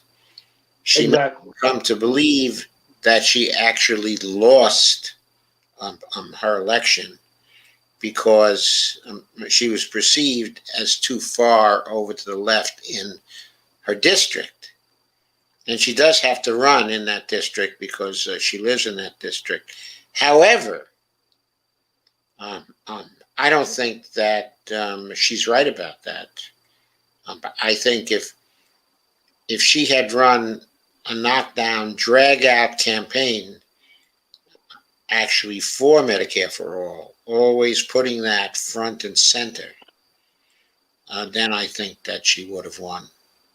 But that's just me. I mean, I can be quite wrong about that. It just seems to me the case for Medicare for All is so compelling that if you stay on that and you tell it each day and you keep telling the injustice stories and you keep talking about the cost differences and you keep talking about the 116 countries in the world that actually have a universal health care program, then if you run for office that way and make that the major issue in your campaign all the time, then I think you have a very good chance to win, even in that particular district. But you have to stay on the injustice issue. Yeah, I suppose. And you have to make the case to people, and you cannot really retreat from that. So from my perspective, she lost because, well, I think the first thing she did wrong was to hire Jeff Weaver again. I don't think that he was the person to hire. She should have hired Jeffrey Denton. Then maybe she would have won. Well, I'm not good at. I'm only half joking, by the way. I'm not that good at pretending to be something I'm not. And you have to do that to a certain extent in politics, especially Bernie Sanders. You know, here's all these people expecting him to stop everything he planned. All of the thousands of people who have actually gotten elected in little, small towns and city councils since 2016, all that stops if he challenges, the DNC lawsuit, stops everything. The media is just going to crucify him, like if he talked about him. And I know that there was something that these gatekeepers knew that, people like Amy Villa's been on my friends list for 4.5 years, but she didn't participate in the marches. Maybe there wasn't one. I wasn't paying attention there, but she's running for Congress and she's consistently supported Medicare for All. Why wouldn't she? Her daughter died because of our healthcare system, Yes. So, yes. But she had to back out and remain neutral. And when you've got something started by somebody who lies about Bernie, I can see that happening. But I can also see why Nina might want to come back in and be a mole herself and get these people on her side that think, young Turks are progressive. You just never know. But who's left that still thinks that they're progressive? I mean, I don't know who's left after all that stuff has been happening with them, okay, and also Justice Democrats. And that's another, that's another of my wrestling actor theory. Cenk and Kyle Kalinske, started Justice Democrats. And Justice Democrats and Brand New Congress splitting and dividing. I can smell it. I can smell when somebody's trying to divide. Why wouldn't I? Because they're not being progressive when they're doing it. Sure. Sure. It's easy to see. but I'm just one voice, and there's $4 trillion at stake. So, but I know that even when you're shadow banned on Facebook, or there's only 3 people that can see your tweets, at least one of those people are gonna retweet it. And I've shared something in the morning, and I've seen it go through a network of, I mean, we're not even allowed to know how many Bernie Sanders Facebook groups there are, but I've seen it come around in the same day, and somebody else has whatever I came up with that morning is being spread around, whether they can't stop it all, just Yeah, like they can't stop coming every up election. with some really great memes lately. Oh yeah. Really great memes lately. They must be going around I all mean, of you wildfire. can't do the Bernie mittens with the AOC dress. It's just not appropriate. But Yeah. but I got Ramona learn MMT AOC dress meme. So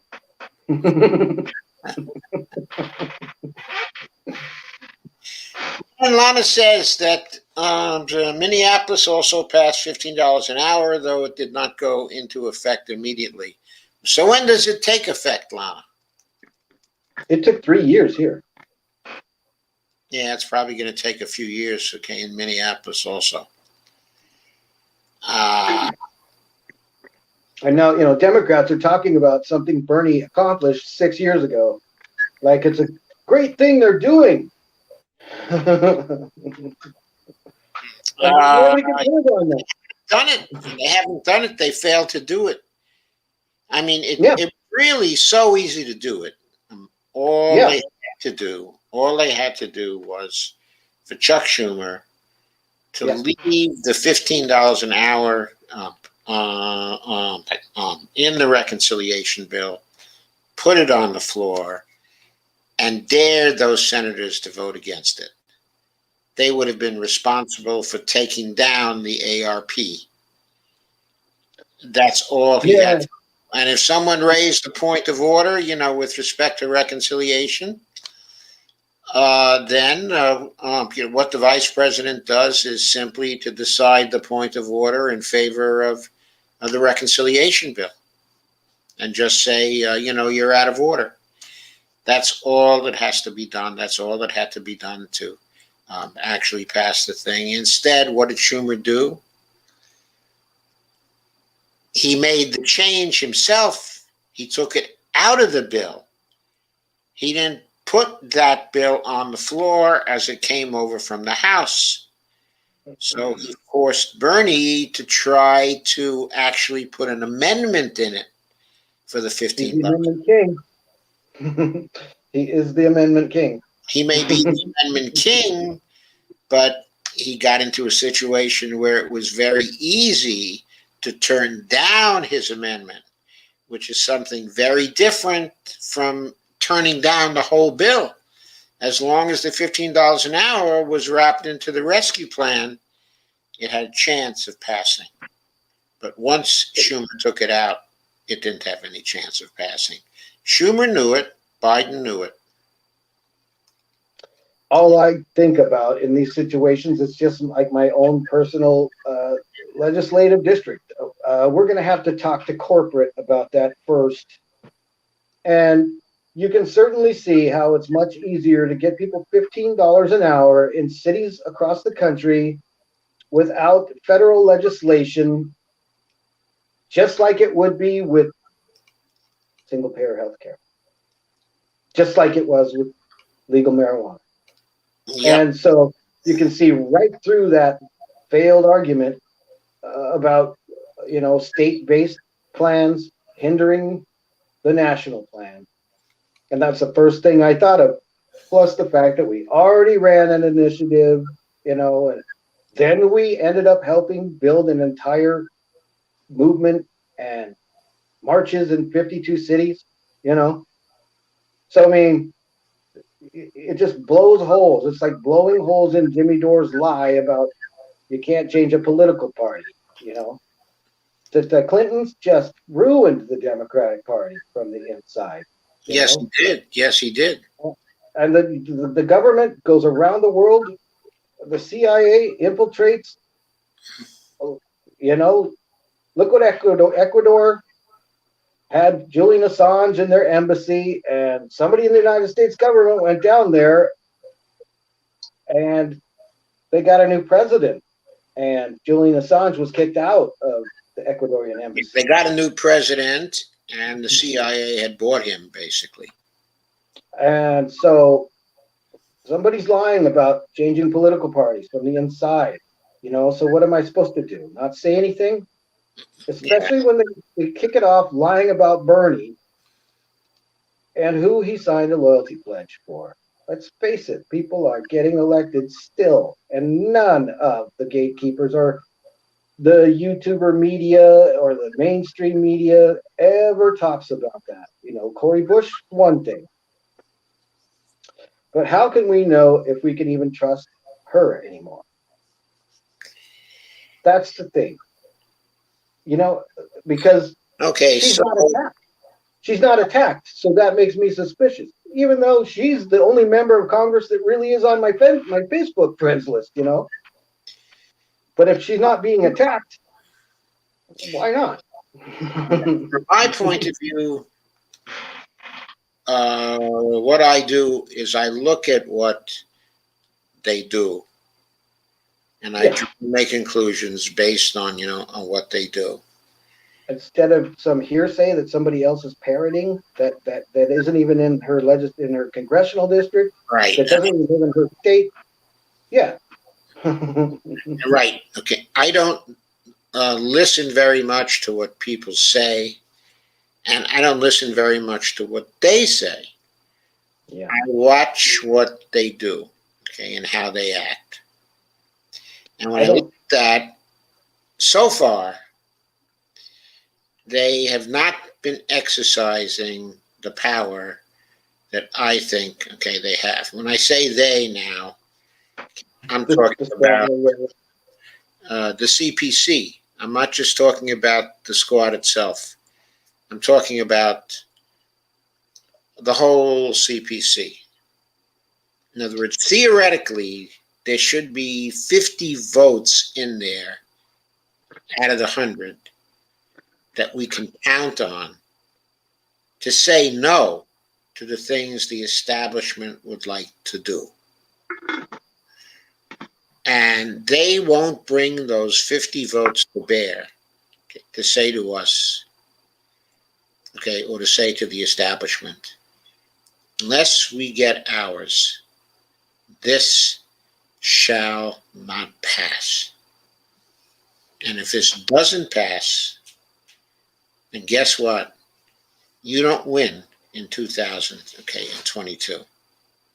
It was quite evident. I mean, this last election, there was quite a record of people who didn't support Medicare for all, who did not get reelected. So this is the political revolution again that nobody talks about. It's about just Bernie running for one office. That's the whole pollution, the revolution. That's it. Just that it's over. It's the hundreds of different people who were running for office who came out of the Bernie movement. And by the way, who are still running for office more than ever in 2022. There are more people who were inspired by the Bernie movement who are running for office. Even though if you do get elected, you are savagely attacked now, aren't you? Yes. For not doing something.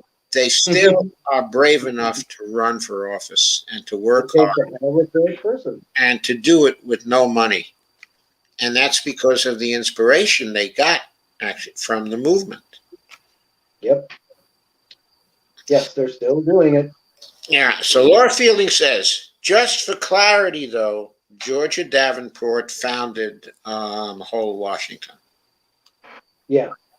Yeah. I had been seeing, I'd seen merchandise going back about a year before her and I connected. Or, even in thrift stores, even. I mean, I saw a pot pipe with, it had "Have a Heart." That was motto So I mean, but that could have been somebody's private thing they did. You never know. But So it's Lisa says at 10:27, she says, we build the momentum and replicate ourselves. We can do this with hashtag FOAF and a coalition multi-pronged approach. Okay, I know we've been saying that, Lisa, and I certainly believe it.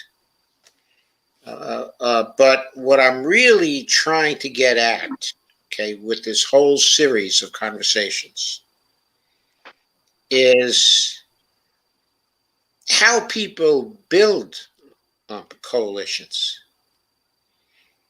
and how the dynamics of the coalitions actually work. Because when we have a really clear picture of that, we have a really clear picture of the details, then we're really going to begin to understand how to formulate the FOAF strategy in a way that's going to work, in a way that's going to produce the, uh, well, actually, the national Medicare for All bill, and actually get it through. And it's not by concentrating on just that thing each and every day, all the time. Because when we deal with the movement, we're dealing with a web. It's a web of people who are related to each other and who are pushing in many, many different ways. And we have to understand how that web can probe the weaknesses of the opposition, of the other side, in the various ways. And if we just push on one thing, if we just push on the direct route, they can mobilize and they can block us. But if we act like the network itself, that's kind of like an amoeba, and it can put out different probes in different places and find the weak spots. The other side doesn't have a way to easily respond to that. They can't even track where we're finding the weak spots, and they won't be able to respond in time. The reason why is because while they have the money, we have the people, and we vastly outnumber them. Our network is vastly more plastic, vastly more flexible, and we can use that flexibility to adapt and find those weak spots and win our victories. And then as we win the victories, the momentum gets built stronger and stronger. And that's when we start to put the pressure on the congressmen, okay, and the senators that gets so heavy that they cannot really resist it. It's not going to happen tomorrow. It's not going to happen 2 months from now or 3 months from now. But if we keep up with the networking and we keep up with creating the organism that we are creating, we eventually are going to be able to choke off the opposition. they'd just be overwhelmed. They will be overwhelmed. And in our state, uh, it had a lot to do with these things we have on our heads right now. Oh, the Red Berets. A woman named Laura Fielding, yeah, and um, a man named Tyler Vega started the Washington Bernie-Crats Coalition, which is our coalition forming group that Rhonda Lewis Hall Walker chairs. so like I said, I I'm I'm lobbying for Wolfpack, and there are red berets in Wolfpack. You know, I go to a 350 event. There's red berets at a 350 event. You know, uh, that's how we used healthcare in our state. We used whole Washington to form these coalitions because even the people on the right in Wolfpack, which is, Cenk Uygur, but not in my state. He doesn't control it. Jeff Edness. Jeff Edness is the head of Wolfpack in my state, and he has a red beret. You know, so this is how Laura Fielding, you know, and uh, Georgia Davenport, extremely passionate, extremely smart individual, and so is Rhonda. Yeah, So there's something very important. Okay, just in terms of having the red beret as a symbol. When yeah, humans self-organize, when they self-organize from the bottom up, the way this happens, according to, now I'm going to reel off a sort of a tag called complex adaptive systems theory. This is about complex adaptive systems theory. As mhm. that theory developed, okay, what it did is it pointed to the idea that for people, for animals too, but for living things to self organize, they had to self organize around tags that were visible to them all. And what the red beret is it's a very powerful tag for people to organize around when they're trying to get together to go for Medicare for all. So it is the tag that facilitates the organization from the bottom up, and so that's something that this field of complex adaptive systems theory understands very well. It understands the power of a tag like this. Yeah. Um, and it's uh, Amber Greco. She's in the far bottom, southeast corner of our state. Yeah, And she and I have been in Real Progressives, since at least 2016, 2017. yeah, you.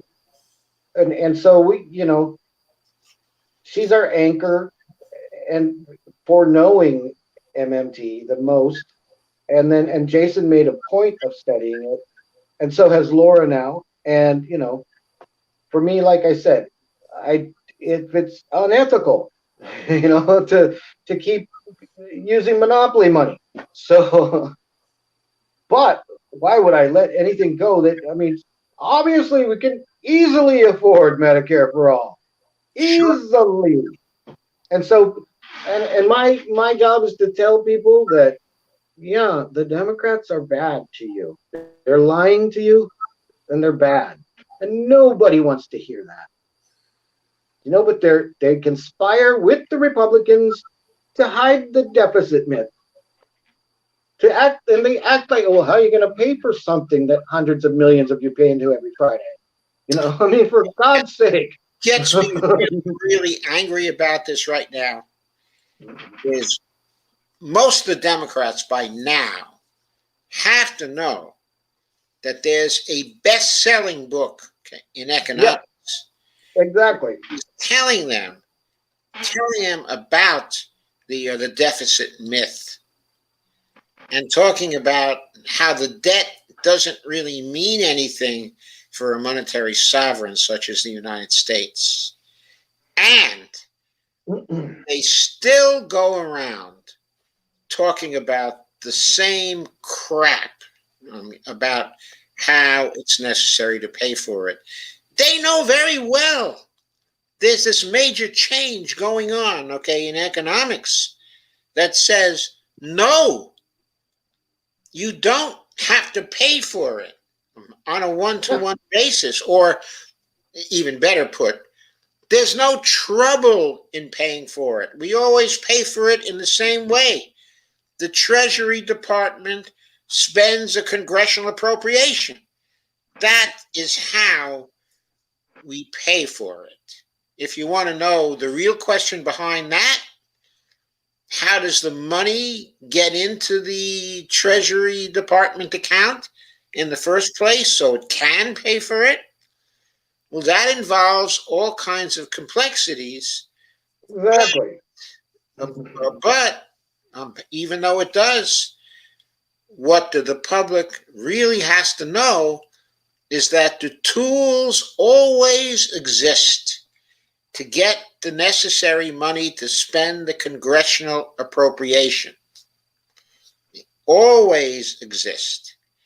It's only a matter of the executive branch and the Fed getting together and using those particular tools.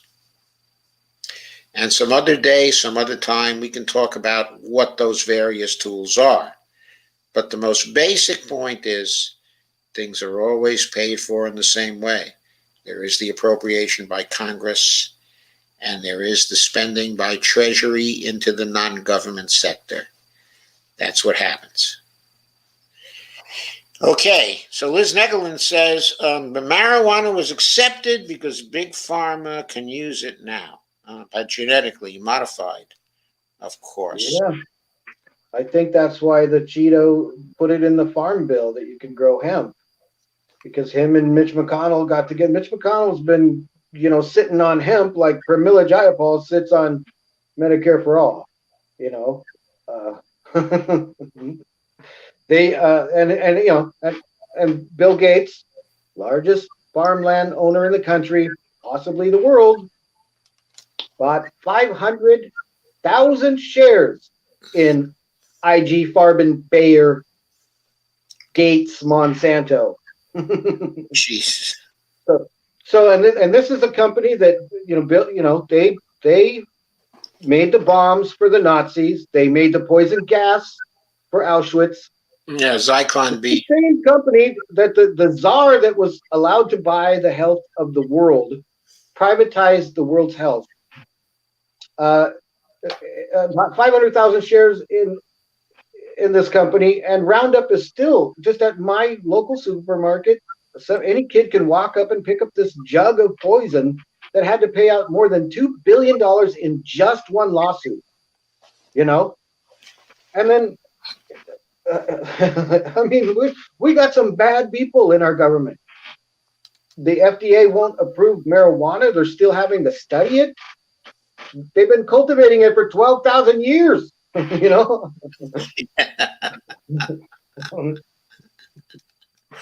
Jeff, we can always learn something new, right? Yeah.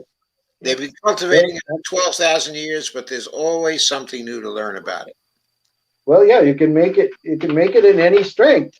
You can make biodegradable plastics. You can make them to biodegrade in a month or 2 months, But there wouldn't be giant mile-wide oceans of it floating around in the ocean, islands of it, and fish with it in their belly if it was made out of hemp, Yes, we need to make it out of hemp. We need to make it out of hemp. So we need to make paper out of hemp because, it's renewable. Every 3 or 4 months, you can grow a whole nother crop and never cut down another tree.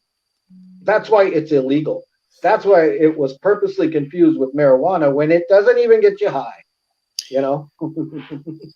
And so Liz Netherland says the middle class started to disappear in the 1970s, and we did leave our doors unlocked until then. Okay, I guess I have to say. Well, I'm not on the East Coast, and Liz is in Texas, so. Right. It's different in different sections of the country. Yep. When I grew up, in New York City, we always locked our doors. We never left them open. Yeah. Yeah.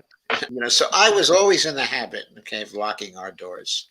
Okay, so then I went to graduate school out in Michigan, at Michigan State, East Lansing, Michigan. And there I ran into people who never locked their doors. I thought they were insane. I thought, what are you people insane? You never lock your door. You just let people walk in. I mean, I thought that was insane. But the trust did exist. Back in the 1960s, that kind of trust just existed, and people never locked their doors. That's true in large parts of the United States. And you know what, Joe? That's when homelessness was a choice. Yes, that's true. And there were very few homeless at that time. Very few. Very Boxcar Willie, the few. only guy I knew. Yeah, yeah. There were people like that who, traveled around on freights and things like that. Was there John Kerouac? The road was their home, Yeah, and Jack that's the way they wanted it. on the road, right? Yeah. I remember that. I remember that. That was the first of the Beatnik books that I read. Yeah, and there's all kinds of speculation about the government starting, the hippie movement, because of to get people on drugs, or to get people to use marijuana, and so they could demonize it. And everybody's a damn dirty hippie. That you know, a plant that's never killed anybody is bad. You have to go. You're gonna have to go out back if you want to talk about hemp or smoke that joint. But I'm gonna keep sitting here with my kids and my wife having a drink and smoking cigarettes in front of them. I mean, it's just they kill people on a daily basis. Yes, they do. Cigarettes and alcohol, and they're heavily taxed in this state. A pack of cigarettes is $10. I think they When I have was in school, taxed. I Okay. started smoking. It was $1.25. You know, I haven't smoked for years because they can't. The price of them helped me quit smoking, and Yeah, the government profits from it. They depend on it, on things that kill people, alcohol and tobacco, yes. and people think they can trust that government. Says for uncensored info, follow us. And she gives a link to MeWe, okay, MeWe.com/join/pin central, okay, at Yeah, MeWe. we have a group there. There's quite a few good groups in MeWe that are centrist groups, not the kind of centrist like Hillary Clinton that has someone murdered, in broad daylight. A real centrist, not the CIA talking point centrist. Joe Biden, he's not a centrist. You don't tax Social Security and be a cent. You don't get to be called a centrist. So Dolores Pierce says that she's a Jeffery groupie. So you got a groupie, Jeff. Yeah. Start says, "Where's Jeffrey at?" But on the twit. So where are you at on the My, twit? my handle is my three millennial children's names, and my oldest son is Jim, and my middle child is Dylan, and my daughter's Jessica. So it's Jim Dill Jess at Gmail. Jim Dill Jess. So that's where that came from. Yeah. So, and that's why Laura calls me Jim sometimes. Okay. Because it's easy to remember my kids. So Sandy says, "I love Paula Jean." And Liz says, "Johnstone drives me crazy. Followed her lately when I Yeah, realized Caitlin's limited in changed. her issues, putting it lightly." And Sandy Degg says, "Mark Fabian is the bomb." Yeah, and he's Well, maybe always willing to listen. that could be so, but he's been bombing a little bit for RP lately. Yeah, they you just don't know about that. But and our people are still there, though. You know, especially Debbie Tucker. You know, she's always willing to jump in and represent real progressive policy. Yeah, I think she got angry at me a while ago. I'm not sure why she did. I, I, Well, I really have no idea. Okay, but I do know she quit coming to the live stream, so I figure she's angry at me for something. well, this is one of my things, Joe. I keep everyone together, no matter what. Even if I know that they are actively trying to divide people, uh, I'll keep I'll keep at them, you know, and reason with them and show them that they're not being progressive. You know, I'm not about to quit being friends with Joy Marie. No matter how many of these people, Paula Jean has just been bad mouthing AOC, all the past couple days. But I told her, I do what you have to do.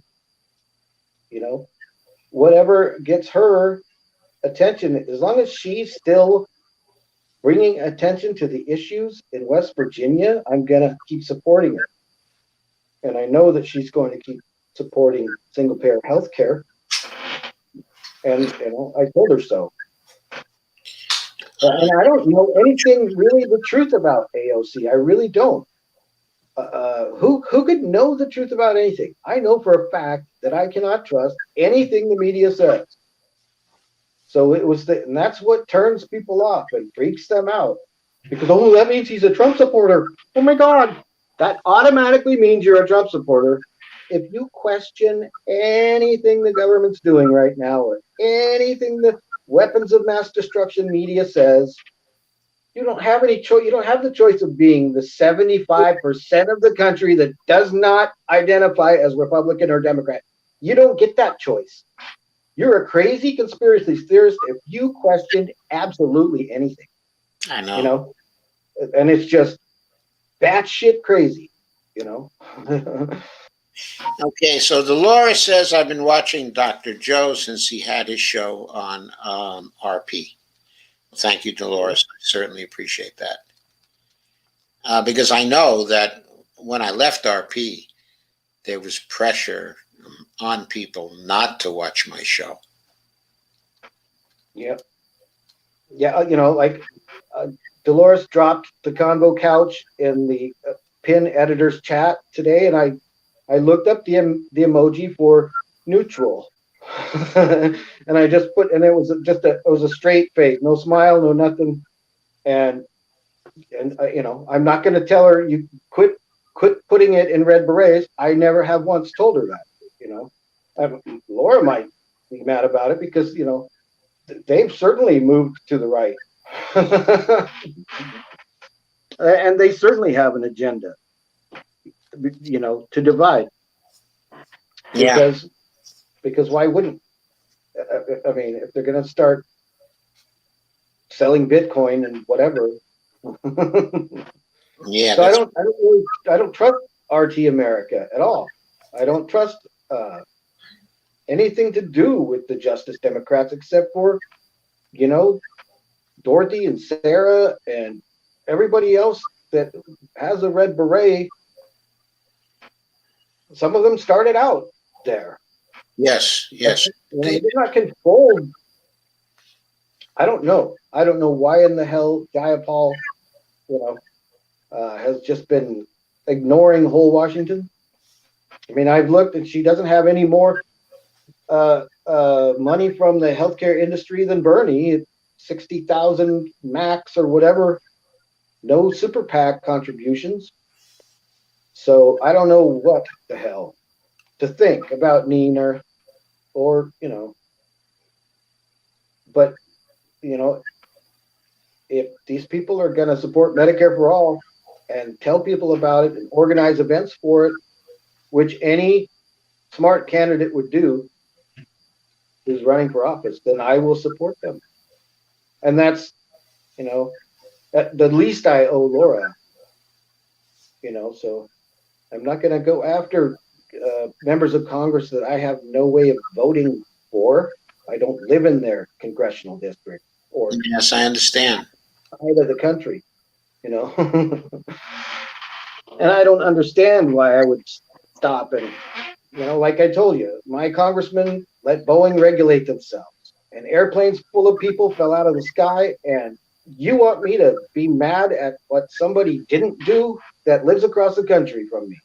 You know, how is AOC worse than letting airplanes full of people fall out of the sky? You know, Oh, I don't think she is. I mean, I I know. still, I mean, from my point of view, based on what she's doing, okay, in Congress, there's there's still no possibility among the whatsoever. best people in the House. If you look at her voting record, if you look at the things she's introducing, yes, she's not acting the way that we would want her to act in some kind, okay, of ideal world. But if we take a look at the context and we take a look, okay, at all the Congress people, there are not very many who are trying to represent the interests of the people who are doing that in any better way than AOC is. Right now. I mean, how many are there, who are doing a better job than she is right now? 10 people, maybe 15 people out of the 435. And there could be Um, governments that are even more corrupt than ours, but our government is corrupt, and taking the possibility away that it's completely out of the realm of possibility that any of these people are being leveraged at all. That's it's not on the table. Nope, she's not being leveraged. She's just a bad person. She got elected for the 1%, or what? I mean, whatever you know. There's got to be that's nonsense. I mean, she beat Joe Crowley, and who got money from the Republicans. she is a far better representative of her district than he was. Yep. Just on its face, she's doing much more constituency service. She's out there supporting people in various ways in her district. She's working hard, okay, at all times. You have to look at things in context. Yes, she's disappointed us, okay, and yes, she doesn't maintain her contacts with her national base as she did, okay, at one time. So we feel like we're kind of jilted by her. It's that feeling, we're jilted. It But, doesn't matter uh, to the establishment either way. All they want is us arguing over her. right, that's what they want. And so we have to put things in context. And I tweeted my heart out for her, the night before she won her primary, and they were literally cutting her picture off of Twitter. They cut her face out of the picture. Every single tweet, every single thing she tried to post that she did campaigning, and I don't know what to make of it, because uh, I've seen Tulsi being blacked out of Facebook, you know, and that just makes me, whoever is the most demonized is who I'm going to support. So, I mean, that's the way I see it, Yeah, that's a pretty good rule for the most part. Uh, especially socialism, you know. I've got a pretty good rule in terms of who to vote for, okay, in elections. Find the person who's getting the smallest amount of money Yeah. and vote for them. Or the opposite of the person that's getting the most amount of attention in the mainstream media, you know. Well, that's a very That's good rule, what also. are you gonna, I have to find the truth that way. What isn't shown in the media is the Uh, truth. yeah, we should find a series of 5 rules and make them into a combination rule. Okay, and people have to get through the 5 rules, okay, in order to actually win our support.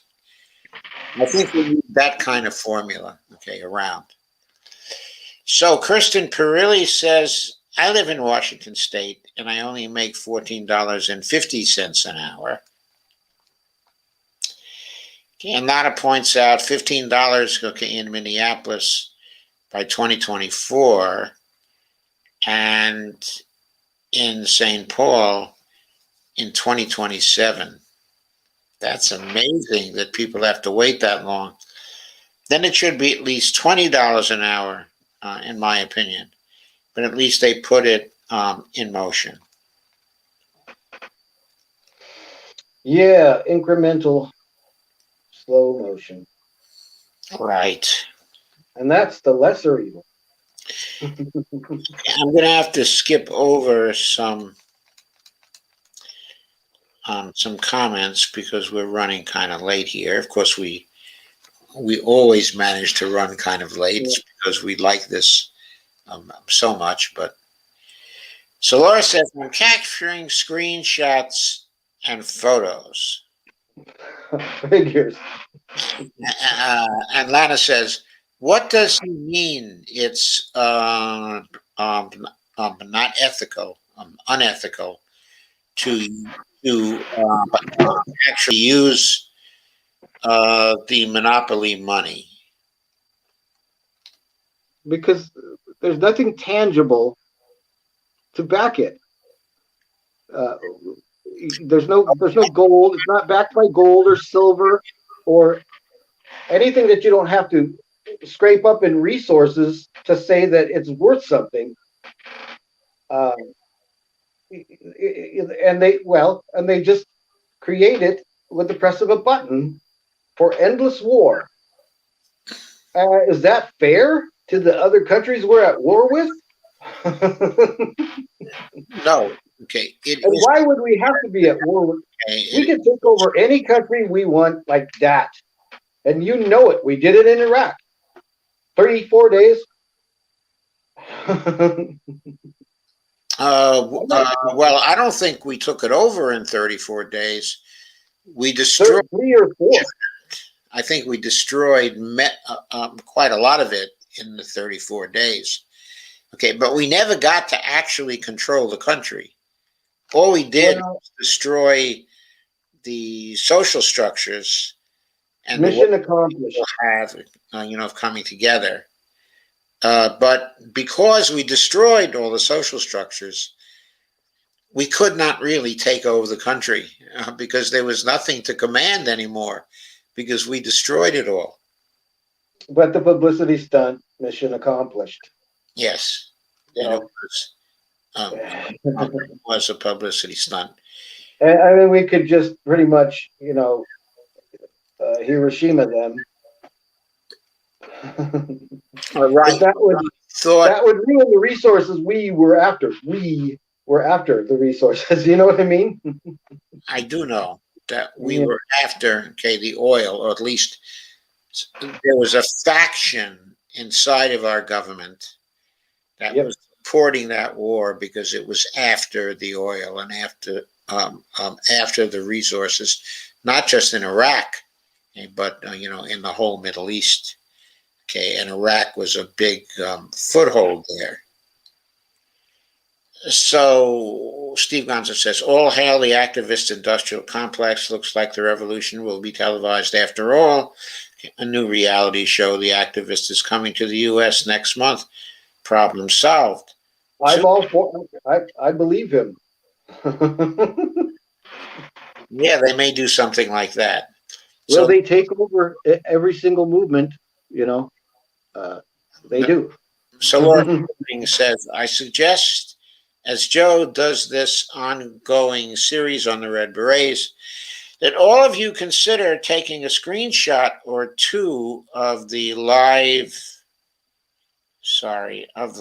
feed, because to Joe's point, this imagery is powerful, and we want to grow Joe's following. To hell with my following.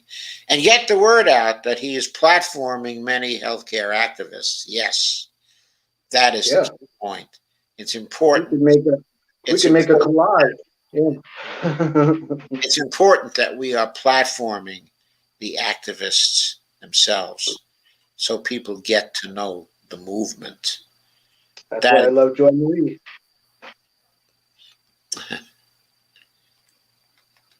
and there are a number of comments on hemp, okay, which I'm not going to go over. Fran It's the Barrett, same as everything else. The issue is purposely confused. You know, uh, they'll start talking about money or twisting this and that about it. Oh no, they're not the same plant. And yes, they are. It's like everything else. yes, it is deliberately confused. They've been confusing us about hemp now at least since the 1930s, maybe before then. It's People almost used to pay their 100 years they haven't been telling us the truth about hemp. Fran Bauer says, great show tonight. Jeffrey, Denton, and Joe Firestone are walking encyclopedias. Thank you, Fran. Sylvia's daughter is so she is the one of the best graphic artists we have. She makes some memes. Yes, I know. I know they're wonderful memes. I've seen many of them. They go way back in my photos. And so she's a nurse, and she can knit. That's like our gasoline knitters and crocheters. Okay, Ghost Start says, no results for actor Jim Dilges. Oh, well, just type in Jeffrey Denton. Yeah, Twitter's bad. They block you. Okay, I am going to leave the link for you. Okay, I'm going to leave the link for you in the comments. Okay, I think And, have the spelling just a yeah, bit wrong. But goes, ERY. okay, so I'm going to leave the right spelling there now. I Okay, only go by Jeffrey because there was a B actor named Jeff Denton when I first opened my Facebook account. So I just decided to be Jeffrey and spell it the way it is on my birth certificate. And then my son had trouble. His name is James Denton, and we had the Desperate Housewives. James Denton, the actor, went through the same thing. There's a lot of Dentons, a lot of towns named Denton. oh yeah, I know there are. And so Liz says AOC pushes their GND. Okay, it is Agenda 21. Why would you support her? Take time to read this. And she leaves a link to the Daily Clout, which I certainly will look up after we get off here. And I will read it, Liz. So thank you.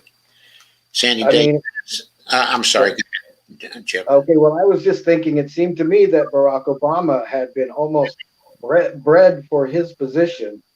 And, Oh, who's to say they didn't do that with AOC, but who's to say they did, you know?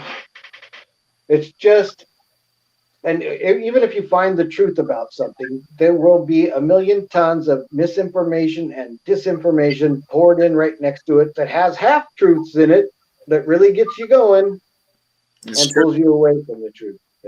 So, but Liz has a nose for it, and she supports Medicare for all, but she is in Texas. And she, and her son was killed by a vaccine. So Oh, it was, but she put together this freaking incredible network that you would not even believe, you know, with a page in every single state. And sure, some of the things are off putting to people who aren't woke, but if you're not willing to listen to what somebody else has to say about something, you're not very progressive and you're not very open minded. And that's why it's called progressive independent news, because you have to be open minded, which Liz and Dolores are both more than I am. well, I think you're very open minded, Jeff. I just care about everybody, even the bully victims on the right. that think that somehow think that 2% of the population that comes in through the southern border has full control over our economy. They're taking away our jobs. And Sandy Dick says, I love watching you, Joe. You're always truthful and give us great information. Thank you very much, Sandy. I try. That's what I always try to do as much as possible. And Dolores says, I support the Green Party Green New Deal. Howie Hawkins' Green New Deal. He That doesn't talk about him. that is a Green New Deal. Howie Hawkins. And Dr. Jim's the one that came up with the Green New Deal. So the Greens came up with the Green New Deal. They did. And then the Democrats stole that. Yeah, the Democrats stole Black Lives Matter. The Democrats stole Medicare for all. Now they're sitting on it. Okay, Dolores says, I support the Green Party Green New Deal, right? And Liz says, love Joe and Jeffrey, but if you like AOC, you still haven't read the Green New Deal. I read Howie Hawkins' Green New Deal. Yeah, I don't read anything that doesn't have hemp in it. It's not real. It's not real. You're talking about millions of jobs, no more trees cut down, no more plastic, no more gasoline, no more oil wars. It ain't a Green New Deal without it. I certainly am for hemp. Okay. I know about how many times per year you can plant it, okay, and can harvest it. Okay. Every 90 to 120 days. Right. And I know that it can sequester the carbon where it belongs in the soil. It enriches the soil. The soil gets enriched. It requires no fertilizers or insecticides like cotton.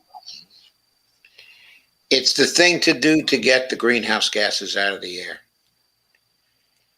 Literally save the planet. It would stop all of the devastation right in its tracks. Yeah. So, but here we go again. You think that a politician can talk about that? You think that Bernie Sanders would be just left alone in the fossil fuel, pharmaceutical, government media? If he talked about hemp, he can talk about marijuana all day long. Nobody else did. So Laura says there are going to be strategic disagreements and there are going to be personality conflicts. Okay, individuals are going to disagree on which of the independent media platforms people like and trust. The Red Beret is uniting us around the desperate need of NEMA and solidarity organizing. Yes, I completely agree, Laura. So people are going to follow Nina to the Young Turks. Yeah, some people will follow her to the Young Turks. I think a lot of people won't follow her to the Young Turks, though. A lot of people won't, but some people will. They don't know what's going on. All right. And, we have to expect that's going to go on all the time. Laura says, what we need from Representative Jayapal, AOC, and the Progressive Caucus is to amplify and to lift the grassroots, but the organizers at the grassroots. That's very, very true. We do need them to create contacts with us again. But it's not just for us, okay? It's for them too. They need people from the bottom up to reinvigorate them and to remind them of how they got where they are and how they can stay where they are. They need people who are to their left and they need people who are fighting them to their left so they can become stronger. I think that the squad doesn't really understand that. I think people don't really understand that. Like I said, they could be leveraged in a million different ways, Yep. blackmailed, whatever, what have you. Right. But they can't be taken down if they still have the grassroots.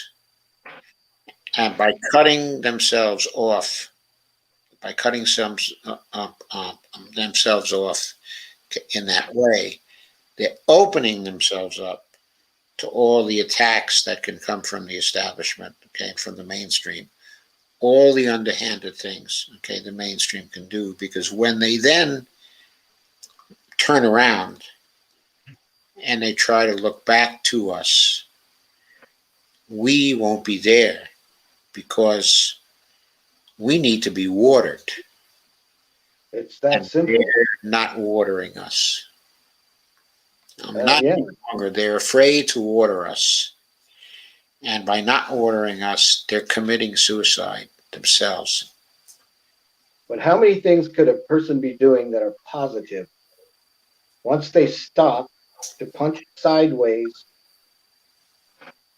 at someone, that isn't performing to their specifications or whatever? It's just,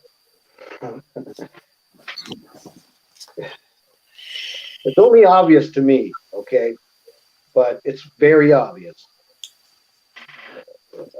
Way too much attention is being focused in a negative direction or sideways direction, but it's not a progressive one. Yeah. But I can say that. You're not going to have Bernie saying, "You're not progressive, get the hell out of here." No, a politician has to play the game, like hopefully Nina's doing. Yeah, to But we some have to take degree, a everything she does politician, with a grain of salt from now on, you know? some degree, a politician has to continue to be a politician. They don't have the same freedom, okay, that we have to say things that need to be said. That's another reason why they have to keep in contact with us all the time, because we can Yep. say these things and they You can't. literally, you can't question. You cannot, there cannot be an open debate about anything. The only Yeah. person I've ever seen field questions from an audience that weren't prearranged is Bernie. You know, Yeah. Yeah. 'Cause who stops and he, lets Black Lives Matter talk, he was smart enough to handle all those questions. and he's the only one that can do it. Yeah, because he's the only one quick enough, and he's not going to get thrown under the bus by any damn sponsors. you know. Yeah. So he could say the truth as he saw it. So Representative Cori Bush showed up for us, says Laura Fielding. I'm Yeah. grateful. Need more of this. Yes. Uh, but we live in an oligarchy. We Yeah. donated, helped get the squad elected to do these things, to stand with us. Yes, we did get them elected for that purpose, and they are not doing it. But what I'm trying to point out is that they need to do it, not just for us. They need to do it for themselves. Yeah, that's a good philosophy. You know.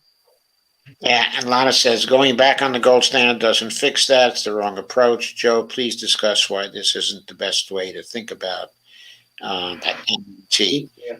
Well, I'm not going to say too much about that now. What I'm just going to say is this.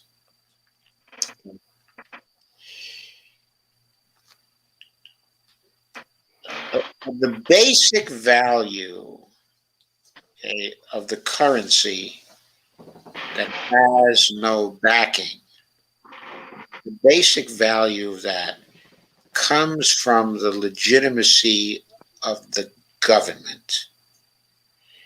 And the government is going to have the most of that particular legitimacy when it's a democratic government that is responsive to the grassroots, when it's truly a bottom up kind of a democracy.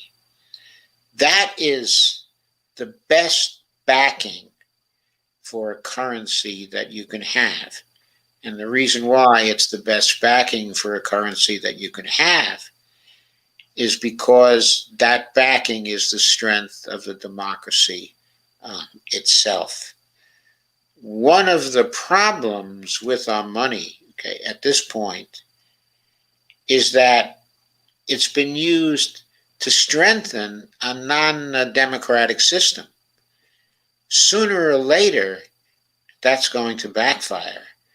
When it backfires in a revolution, the value of that money is going to be worth nothing overnight. When the government is not there to enforce the value of the money,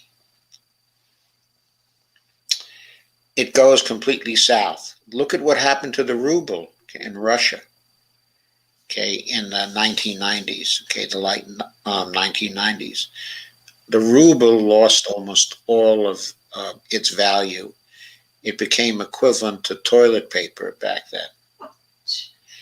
Look how hard the ruble was when the Soviet Union had an iron grip, okay, on that area. Yes, it was a legitimacy that was forced, okay, in many ways. But the point is, as long as the government was solid, the currency, okay, was solid too. So the strength of the money actually comes from the political system. It doesn't really come from the economic system. In an important way, it's not an economic product. It's really a political product. I don't know if that's an MMT point, okay, or not, Lana, but I do know that at the Fiscal Sustainability Conference, when Warren stood up there on the stage, okay, in his in the lunchtime address that he gave there, he said to people, "Here are these business cards. Okay, now I have a guy at the back of the room who has a Tommy gun, and you don't get out of this room, okay, unless you have some of my business cards. So you need to have some of my business cards. How are you going to get these business cards? Well, you have to do some things for me." And he was making the point, of course, that it was the strength of the political system and the coercive capability of the political system, which for democracies or systems like ours is grounded in the legitimacy of the government, that actually gives the money its value. So based on that, I do think the point that I was making, okay, was also the kind of point that the MMTers sometimes make when they want to give people the idea that taxes drive the currency and make the money actually valuable. Okay, so that's what I have to say about that. And Larry Alger is tuned in. Hi, Larry, how are you? Very cool, yeah. He says, finally out of Facebook jail. And Larry says, Docs, Rick, Bright, and Zelenko in a must-see a 30-minute video. Thank you, Larry. Larry says, hooray for PIN. Steve Gonzo says, Jeff Denton, Gitmo, puppet comedian, hashtag death to America, laugh out loud. Sandy says, I voted for Hawkins. Larry says, I shot this Green New Deal, Larry, with Howie Hawkins in Los Angeles, October of 2019. Ghost Dart says, don't forget batteries made of hemp, 8 times better than lithium batteries. And, of course, we don't have to go to Bolivia and extract it from the Bolivians then. We We don't didn't get electric cars until they had commoditized the lithium. We had to wait until they controlled all of it until we got electric cars back, which 30 or 40% of cars were electric until like 1934, 37, something like that. Most of, almost half the cars in America in the 30s, quite a few were electric. Oh, that's amazing. I didn't realize that. Yeah, you could look that one up. Maybe still, maybe if it's still there. It can still be found on the web, you think? So Sandy Dick I says fossil fuels equals benzene equals blood cancer equals death. And there are more comments here, but we Can I won't. just say one thing about it's not people's fault that they think taxes fund things. Okay, it's not anyone's fault. This is a lie that uh, a government that somebody thinks is half of it's less evil for some reason. Both sides perpetuate. Okay, it's Yes. not a person's fault if they think taxes fund something. So there's no way, there's no reason, they shouldn't be belittled, and they shouldn't be shamed. Yes, I know. It's just necessary to explain it to them. Yeah, it's just hard to Keep do. I on know. explaining it to them. So That's why I like Lisa. please ask Jeff how he thinks going back to the gold standard is going to get us what we want. I don't want to go back to the gold standard. I just don't want to have monopoly money. I'd rather switch back to a hemp-based economy. Hell, the damn trailer park boys made money out of hash. Probably worth a hell of a lot more than fiat currency. Nobody ever said that. Okay. What I want to see is that we continue to keep the fiat currency, but we create, Have an honorable way. however, we create a democratic system to back it, a bottom-up democracy. That's what we need to fight for in the end. And if we need to go into the streets to fight for that, then we're going to have to go into the streets.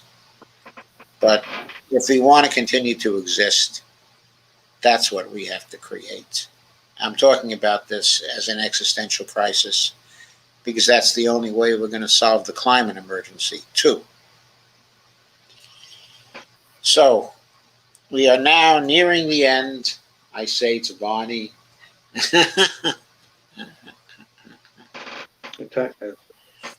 Midnight. and Sandy says, dollars made out of hemp. Yeah, Sandy is squaring the circle there. Thank you, Sandy. And Sandy's a real progressive. she is, I know. And So is so, Lana. we are going to say goodnight. And we have a number of comments about that. And one is from Dolores Pierce. Thank you for a great discussion and show. Well, thank you, Dolores, for being here for the whole of the great discussion and show. And for an hour before, because you tuned into YouTube, I think it was about 8:03 or something like that. Sandy says, we love you, Bonnie. Thank you, Sandy. We love you, too. Kay says, well, great show, guys. I need to go to bed, so thank you all. I love you all. We love you too, Kay. Lana says, Jeff, you said you had a problem that the dollar isn't backed by anything. The conversation... I didn't say that. I said I had a problem that there was nothing tangible that you could actually pick up and use to replace it with.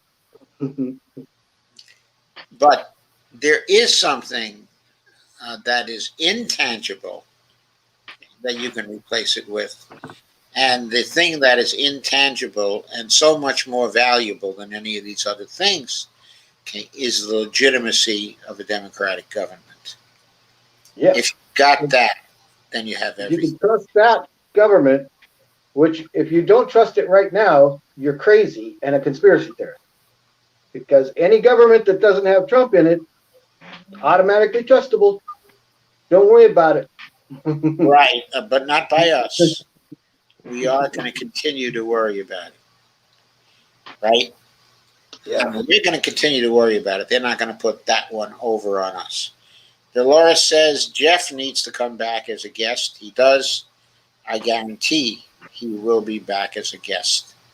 Okay, again. I wanna study this long-term care bill they've been pushing since 2019, and it's in the propaganda, and it's what the Perkles were pretty upset about when we all kind of made the decision that you guys have worked really hard. Why don't we hold an event down there? And you're in Cleveland's district, LD, and so kind of got born that way because it's really scary what they dress these bills up as.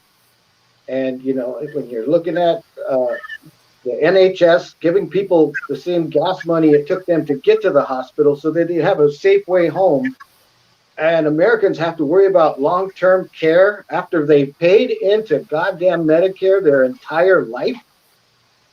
You know, I know it's, it's it's like, amazing. what the hell point is Medicare if seniors are still going to be spending $200 or $300 a month on prescriptions? Oh my God. We're spending uh, our premiums for Medicare cost us what is it? It's 142 for each of us. So, oh, I'm sorry. It used to be 142 for each of us. Then they switched to a Medicare Advantage program.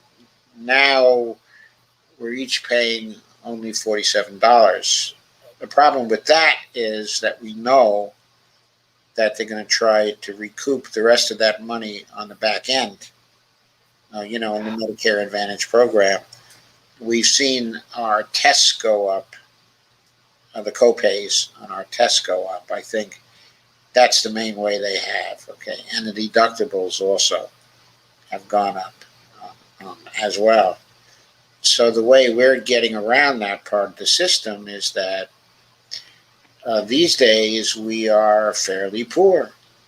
So they have a member financial assistance program.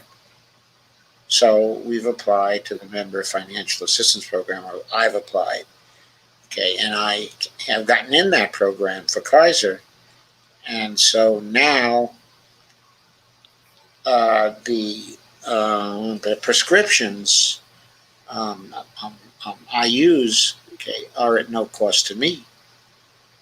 But they're so expensive that I could never afford to pay them. Okay, I wouldn't be able to take the two pharmaceuticals that I'm currently taking, because the retail price of those is so high. Okay, for one of them, it's basically $2,000 a month. So without the member financial assistance program, I could never afford to take them. Just impossible. So it's very lucky for me they have this program. Well, in the movie Sicko, which is a few years old now, Yep, that's one it's of our favorite $10. movies. It's about $10 in England, Right. whether it's life-saving cancer medication or whether it's antibiotics for a toothache. It's six pounds. Yep. 6 pounds. But $10. And in Cuba, did they have any copays at all for the medications? Okay, I I don't can't know. actually I haven't. recall. I thought that everything was free at the point of service in Cuba. I haven't watched the whole movie yet, but it's free on Pluto this month. The movie Sicko, and that's where I got the clip that I tweeted out this morning when they were talking about the HMO Act. Yep. So Larry Eldridge says his wife has an annual $6,500 deductible with Medicare. Yeah. And So you Paula is a nurse. She's a nurse. yeah. So you keep on paying through the nose. So Sandy said her dad died because they stopped covering his meds. He died a month later. That is really, really, really hard to And take. these stories are just anytime anybody starts talking about it, you get the same stories. And it could be a group of 3 people or 5 or 10. Everyone has a story, you know? Yeah. So, and my dad and my brother both died when they didn't make it to 48 years old. And both of my little brothers, you know, I'm about to turn 58 and they're 9 and 10 years younger than me. They both have diabetes. And I don't take any damn medications for anything. I never have my whole life. And why would even children be born needing them for the rest of their life? There's something that is absolute fuckery. And it's quite obvious since we're the only major country on earth that doesn't have universal health care that here's the word. It's not unethical here. For some reason, it was no longer unethical after December 29th, 1973, when it became ethical to make the health of a human being a damn business opportunity. That was terrible. That was terrible. That's my focus point, but try looking it up in our media because they're not going to tell you that anymore. They've changed their Wikipedia page a few times where it actually said service organizations changed into for-profit entities. A health maintenance organization that has absolutely no incentive to maintain your health is what an HMO is. Yes, I know. If you don't control the media, nobody's going to find out about it. You know? Okay, folks, I think it is time to say good night. Okay, Larry Alger, thank you for leaving your number. I will give you a call and we will talk about a show on the pandemic. Thank you, everybody. And thank you, Jeff. It was a great. Thank you, Joe. I know you love to be thorough, and that's one of the things I love about you is that you do go through the comments, and you're not getting a chance to, and that's kind of bugging you. But I really appreciate all the attention you've given this movement. It's not just attention; it's a it's a boost. You know. So Yeah, well, but I feel that I'm in this movement. Okay, in other words, I've yeah, always been for Medicare for all. Okay, I've written about it. I was involved very, very actively in the fights in 2009 and 2010. After those are over, I still continue to write about it from time to time, to try to call attention to the problem and to support, the idea, okay, of Medicare for all. And it was a matter of actually discovering, what was going on in Washington. And even though I was boosted by some work I was doing in January, at that time I didn't quite learn the different things, okay, that you were doing, okay, in Washington, okay, and also nationally. Okay, and what led me to learn about it was actually when RP started to attack you, yeah, when Amber started to retweet it. yeah. See, there's our I biggest liaison is Amber. her feed. So I saw the retweets and I saw what was going on. And that's when, okay, I got involved. And that was really great for me because Well, because what you're doing, okay, is my movement. In other words, it's the group that I'd like to be really, really involved with. Okay, and I didn't know that you were doing all this stuff.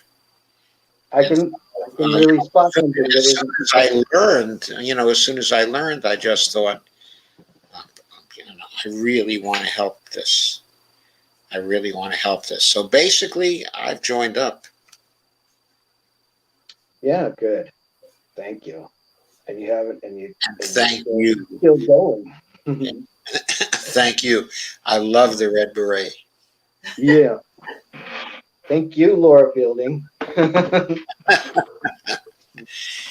Okay, she's weaving the solidarity. She's certainly weaving the solidarity all the way. Yeah, we butt heads. You know, she can pressure people, and I'll just keep with the forward progress. But I mean, I'm tweeting back at Savage Joy right now that I saw a hole in the fence, and I'm gonna tell people about it when people are being divided. Even though you can't change a political party from the inside, because I'm going to show her the picture of the Clintons. Yeah. Okay, Jeff, good night. Everybody, good night.